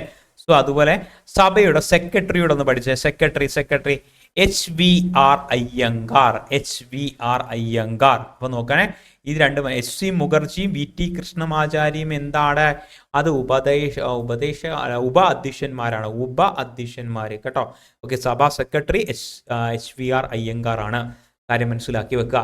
ഇനി ചീഫ് ഡ്രാഫ്റ്റ്മാനാണ് SN മുഖർജിയാണ്. ഈ പേര് മറന്നുപോയല്ലേ, തിരിയല്ലേ. SN മുഖർജിയാണ്. SN മുഖർജി ഇവിടെ പഠിച്ചായിരുന്നല്ലോ. ഓക്കെ, അത് HC മുഖർജി ആയിരുന്നു കേട്ടോ. HC മുഖർജി ആയിരുന്നു. ഇവിടെ എന്താ? SN മുഖർജിയാണ്. കൃത്യമായിട്ട് മനസ്സിലാക്കി വെക്കുക.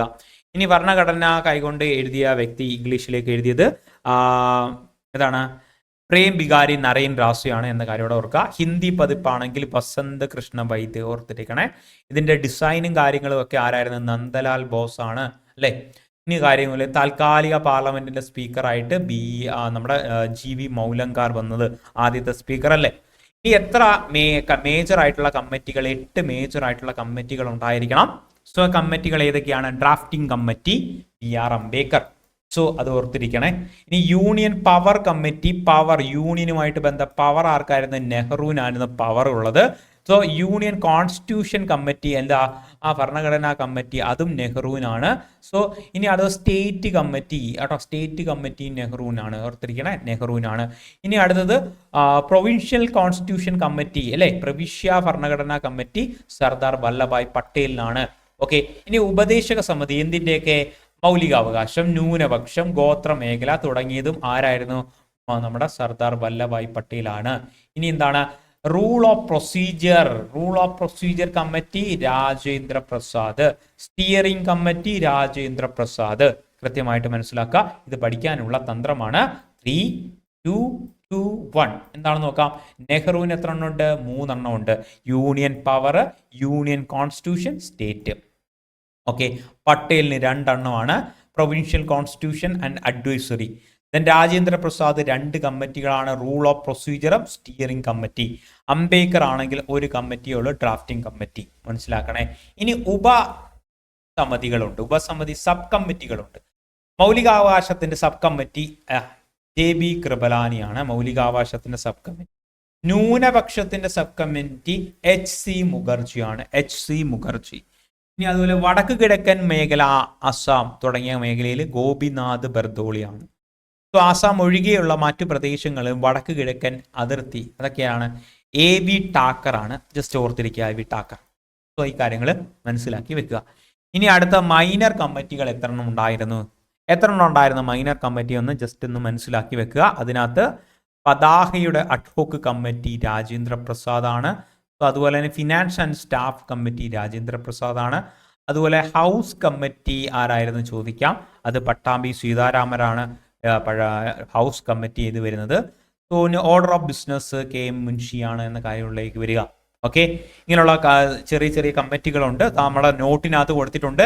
നോട്ട് വേണ്ടുന്നവര് നമ്മുടെ ക്ലാസ് എങ്ങനെയാണെന്ന് കൃത്യമായിട്ട് പറഞ്ഞു തരാം. ക്ലാസ് എന്ന് പറഞ്ഞാൽ യൂട്യൂബിൽ വീഡിയോ ഇടും. അതിന്റെ നോട്ട് വേണ്ടുന്നവർക്ക് ഒരു ചെറിയ പേയ്മെന്റ് കൊടുക്കേണ്ടി വരും. 99 രൂപയാണ്. നമ്മുടെ ടെലിഗ്രാം ചാനലിൽ ഒന്ന് ജോയിൻ ചെയ്യുകയാണെങ്കിൽ കൃത്യമായിട്ട് അതിനകത്തുള്ള കാര്യങ്ങൾ പറഞ്ഞു വരും. ഇതിന്റെ ഡിസ്ക്രിപ്ഷനിലും കാര്യങ്ങൾ ഞാൻ ഡീറ്റെയിൽ ആയിട്ട് കൊടുത്തിരിക്കാം.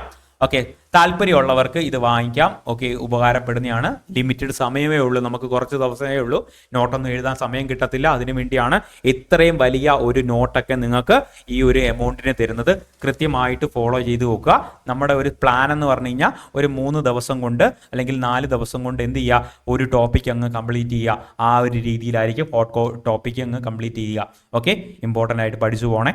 ഓക്കെ, ഇനി നമുക്ക് അത്രയും കാര്യങ്ങൾ അവിടെ ക്ലിയർ ആയി എന്ന് വിശ്വസിക്കുന്നു. ഇനി നമുക്ക് drafting committee, very very important ആണ്. ഡ്രാഫ്റ്റിംഗ് കമ്മിറ്റിയിലേക്ക് വരികയാണെങ്കിൽ എന്നാണ് രൂപീകരിച്ചത്? 47 ഓഗസ്റ്റ് 29 രൂപീകരിക്കുന്നത്. ഇനി ഡ്രാഫ്റ്റിംഗ് കമ്മിറ്റി BR അംബേദ്കർ ആണ് അധ്യക്ഷൻ, അല്ലെ? ഇന്ത്യ നമ്മുടെ ഭരണഘടനയുടെ പിതാവ് എന്നും അല്ലെങ്കിൽ ആധുനിക മനു എന്ന പേരിലൊക്കെ അറിയപ്പെടുന്ന ഇദ്ദേഹമാണ്, അല്ലെ?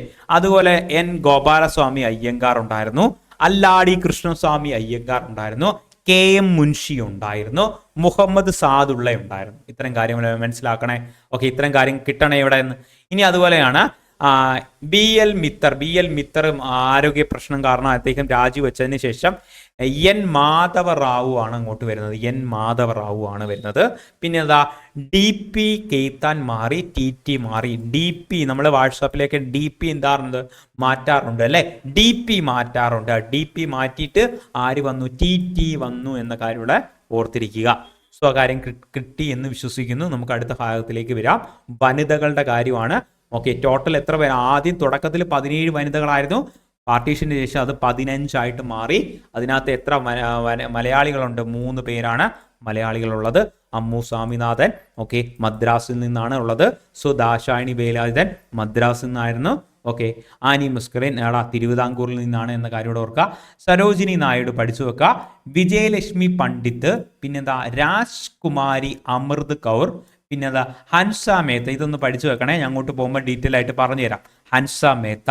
ദെൻ അതുപോലെ തന്നെ ദുർഗാബായ് ദേശ്മുഖ്, സുജേത കൃപലാനി, ഇനി അതുപോലെ ബീഹം ഐസാൾ റിസ്വാല്, അടുത്തുപോലെ രേണുക റോയ്, ഓർത്തിരിക്കുക, രേണുക റോയ്, ലീല റോയ്, പൂർണിമ ബാനർജി,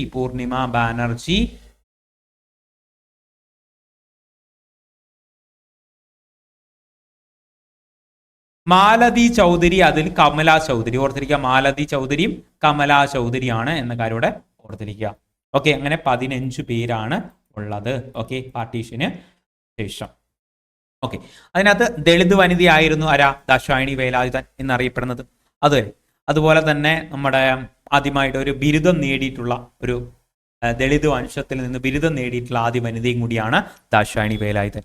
ഇനി അതുപോലെയാണ് നമ്മൾ ബീഹം ഐസ്വാൾ റിസ്വാൽ എന്ന് പറയുന്നത് എന്താണ്? ഏക മുസ്ലിം വനിതയാണ് എന്ന കാര്യത്തിലേക്ക് വരിക. ആനി മുസ്കറിൻ നമുക്കറിയാം, നമ്മുടെ തിരുവിതാംകൂറിൽ നിന്നാണ്. സോ അതുപോലെ തന്നെ കേരളത്തിൽ നിന്നുള്ള ആദ്യത്തെ വനിതാ ലോക്സഭാ അംഗം കൂടിയാണ്. ഓർത്തു വെക്കണേ. പിന്നെ അതുപോലെ തന്നെ അമ്മു സ്വാമിനാഥൻ നമുക്കറിയാം എവിടെയാണ്, നമ്മുടെ പാലക്കാടുമായിട്ട് ബന്ധപ്പെട്ടാണ് അമ്മു സ്വാമിനാഥൻ വരുന്നത്. ഹൻസ മേത്തയെക്കുറിച്ച് വെരി വെരി ഇമ്പോർട്ടൻ്റ് ആയിട്ട് പഠിച്ചു വെക്കേണ്ട ഒരു ഇമ്പോർട്ടൻ്റ് കാര്യമുണ്ട്. ഹൻസ മേത്ത PYQ ആണ്, ചോദിച്ചിട്ടുണ്ട്. ഇന്ത്യയുടെ ഭരണഘടനാ നിയമനിർമ്മാണ സഭയുടെ ഭാഗവും ഐക്യരാഷ്ട്രസഭയുടെ സാർവദേശിക മനുഷ്യാവകാശ പ്രഖ്യാപനത്തിന്റെ ഭാഗമായിട്ടുള്ള വനിത ഏതാണെന്ന് PYQ ആണ്, ഹൻസ മേത്തയാണ്. സോ എന്താണ് സാർവദേശിക മനുഷ്യാവകാശ പ്രഖ്യാപനം പാരീസിൽ ഉണ്ടായിരുന്നു, നമുക്കറിയാലോ. 1948 പാരീസ് സമ്മേളനത്തിൽ ഉണ്ടായിരുന്നു. ഈ സമ്മേളനത്തിൽ എന്ത് ചെയ്യുക, ഓൾ മാൻ ആർ ബോൺ ഫ്രീ എന്ന രീതിയിലായിരുന്നു ആ ഒരു പ്രഖ്യാപനം ഉണ്ടായിരുന്നു. അതിൽ ആ മാൻ വെട്ടിയിട്ട് ഓൾ ഹ്യൂമൻ ബീയിങ് ആണ് എന്ന പേരിലേക്ക് മാറ്റാനായിട്ട് പ്രധാനപ്പെട്ട പങ്ക് വഹിച്ച ഒരു വ്യക്തിയും കൂടിയാണ് ഹൻസ മേത്ത എന്ന് പറയുന്നത്. മനസ്സിലാക്കണേ. സരോജിനി നായിഡു അറിയാം ഇന്ത്യയുടെ ആദ്യത്തെ വനിതാ ഗവർണറാണ് അല്ലേ. സോ ആ കാര്യം ഇവിടെ ഓർക്കുക. ആദ്യത്തെ വനിതാ അധ്യക്ഷനും കൂടിയാണ്, ഇന്ത്യൻ വനിതാ അധ്യക്ഷനാണ് കേട്ടോ. ഇന്ത്യൻ വനിതാ അധ്യക്ഷനാണ് INCയുടെ. ഓക്കെ. ഇനി രാജ്കുമാർ അമൃത് കൗൾ നമുക്കറിയാവുന്നതാണ്, സ്വതന്ത്ര ഇന്ത്യയിലെ ആദ്യത്തെ വനിതാ കേന്ദ്ര ആരോഗ്യമന്ത്രിയും കൂടിയായിരുന്നു രാജ്കുമാരി അമൃത് കൗൾ. ഓക്കെ. ഇനി സുജേത കൃപലാനിയാണ് ഇന്ത്യയുടെ ആദ്യത്തെ വനിതാ മുഖ്യമന്ത്രി എന്ന് പറയുന്നത്. വിജയലക്ഷ്മി പണ്ഡിറ്റ് UN-ന്റെ പൊതുസഭയിലെ ആദ്യത്തെ വനിതാ അധ്യക്ഷയും കൂടിയാണ് വിജയലക്ഷ്മി പണ്ഡിറ്റ് എന്ന് പറയുന്നത്. ആ കാര്യങ്ങൾ മനസ്സിലാക്കി വെക്കുക. ഇനി നമ്മൾ പല രാജ്യങ്ങളിൽ നിന്ന് ഇന്ത്യ പല കാര്യങ്ങളും കടമെടുത്തിട്ടുണ്ട്. ഈ ഒരു ടേബിളിൽ നിന്ന് പലപ്പോഴും പരീക്ഷയ്ക്ക് പല കാര്യങ്ങളും ചോദിക്കാറുണ്ട്. ഇത് നമ്മുടെ NCERTയുടെ ടെക്സ്റ്റ് ആണ്, കൃത്യമായിട്ട് മനസ്സിലാക്കി വെക്കുക. അപ്പം ബ്രിട്ടീഷ് ഭരണഘടനയിൽ നിന്ന് നമ്മൾ എടുത്ത എന്താ, കേവല ഭൂരിപക്ഷ വ്യവസ്ഥ FPTP എന്ന് പറയുന്ന വ്യവസ്ഥ എടുത്തിരിക്കുന്നത്. പാർലമെന്റ് സമ്പ്രദായം എടുത്തിരിക്കുന്നത് ബ്രിട്ടനിൽ നിന്നാണ്. നിയമവാഴ്ച എടുത്തിരിക്കുന്നത് ബ്രിട്ടനിൽ നിന്നാണ്. സ്പീക്കറുടെ സ്ഥാനം, അവരുടെ പൊസിഷൻ, അവരുടെ പങ്കും എടുത്തിരിക്കുന്നത് ബ്രിട്ടനിൽ നിന്നാണ്.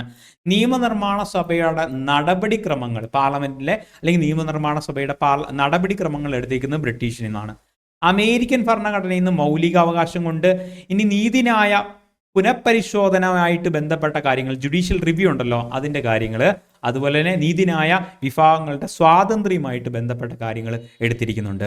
അതുപോലെ തന്നെ ഐറിഷിൽ നിന്നാണ് രാഷ്ട്ര നയവുമായി ബന്ധപ്പെട്ട നിർദ്ദേശ തത്വങ്ങൾ ഐറിഷിൽ നിന്നാണ്. സ്വാതന്ത്ര്യം, സമത്വം, സാഹോദര്യം അറിയാം, ഫ്രഞ്ചുമായിട്ട് ബന്ധപ്പെട്ടാണ്. കനേഡിയയിൽ നിന്ന് എന്താണ് എടുത്തിരിക്കുന്ന, അർദ്ധ ഫെഡറൽ ആണ്. എന്ന് വെച്ചാൽ എന്താ, ശക്തമായിട്ടുള്ള ഒരു കേന്ദ്ര ഗവൺമെന്റ് കൂടിയ ഒരു ഫെഡറൽ സംവിധാനമാണ്. അതുപോലെ തന്നെ അവശിഷ്ട അധികാരം, 3 ലിസ്റ്റിനകത്തും പെടാത്ത ഒരു ലിസ്റ്റാണ് അവശിഷ്ട അധികാരം എന്ന് പറയുന്നത്, അത് എടുത്തിരിക്കുന്നത്. കാര്യങ്ങൾ കൃത്യമായിട്ട് മനസ്സിലാക്കി വെക്കുക. അപ്പോൾ ഇത്രയും കാര്യങ്ങൾ നമ്മൾ ഏറ്റവും പ്രധാനപ്പെട്ട ഈ ഒരു ഭാഗത്തിൽ നിന്ന് അറിഞ്ഞു വെക്കുക. സോ നമ്മുടെ ഇന്നത്തെ ക്ലാസ് നിങ്ങൾക്ക് ഉപകാരപ്പെട്ടിട്ടുണ്ടെങ്കിൽ നിങ്ങളുടെ കമൻറ്റ് രേഖപ്പെടുത്തുക, ഉറപ്പായിട്ടും രേഖപ്പെടുത്തണം. എന്താണ് നിങ്ങളുടെ വിവരം, ഇനി എങ്ങനെയാണ് അപ്ഡേറ്റ് ചെയ്യേണ്ടതെന്ന കാര്യങ്ങളെല്ലാം നിങ്ങൾ അഭിപ്രായം രേഖപ്പെടുത്തിയേ പറ്റൂ. എന്താണെന്നുള്ള ക്ലാസ്സിനെ പറ്റിയുള്ള എല്ലാ കാര്യങ്ങളും നോട്ട് വാങ്ങിച്ചിട്ടുള്ളവർ അവരുടെ അഭിപ്രായം കൂടെ പറഞ്ഞേ പറ്റൂ കേട്ടോ. സോ എല്ലാവരും ഒന്ന് ചെയ്യുക, സപ്പോർട്ട് ചെയ്യുക. നമ്മുടെ ചാനൽ ലൈക്ക് ചെയ്യാത്തവരോ സബ്സ്ക്രൈബ് ചെയ്യാത്തവരോ ഒക്കെ ഉണ്ടെങ്കിൽ എന്തെങ്കിലുമൊക്കെ ചെയ്യുക കേട്ടോ. ഓക്കെ, അപ്പം താങ്ക് യു. നെക്സ്റ്റ് ഒരു ക്ലാസ്സിൽ നമുക്ക് ഉടനെ വരുന്നതാണ്. 45 ദിവസത്തെ പ്ലാനാണ്. എല്ലാം ഓടിച്ച് തീർക്കുക. ഇനി സിലബസ് കംപ്ലീറ്റ് ചെയ്യാനൊന്നും പറ്റത്തില്ല. മാക്സിമം ഹോട്ട് ടോപ്പിക്ക് തീർത്ത് തരിക.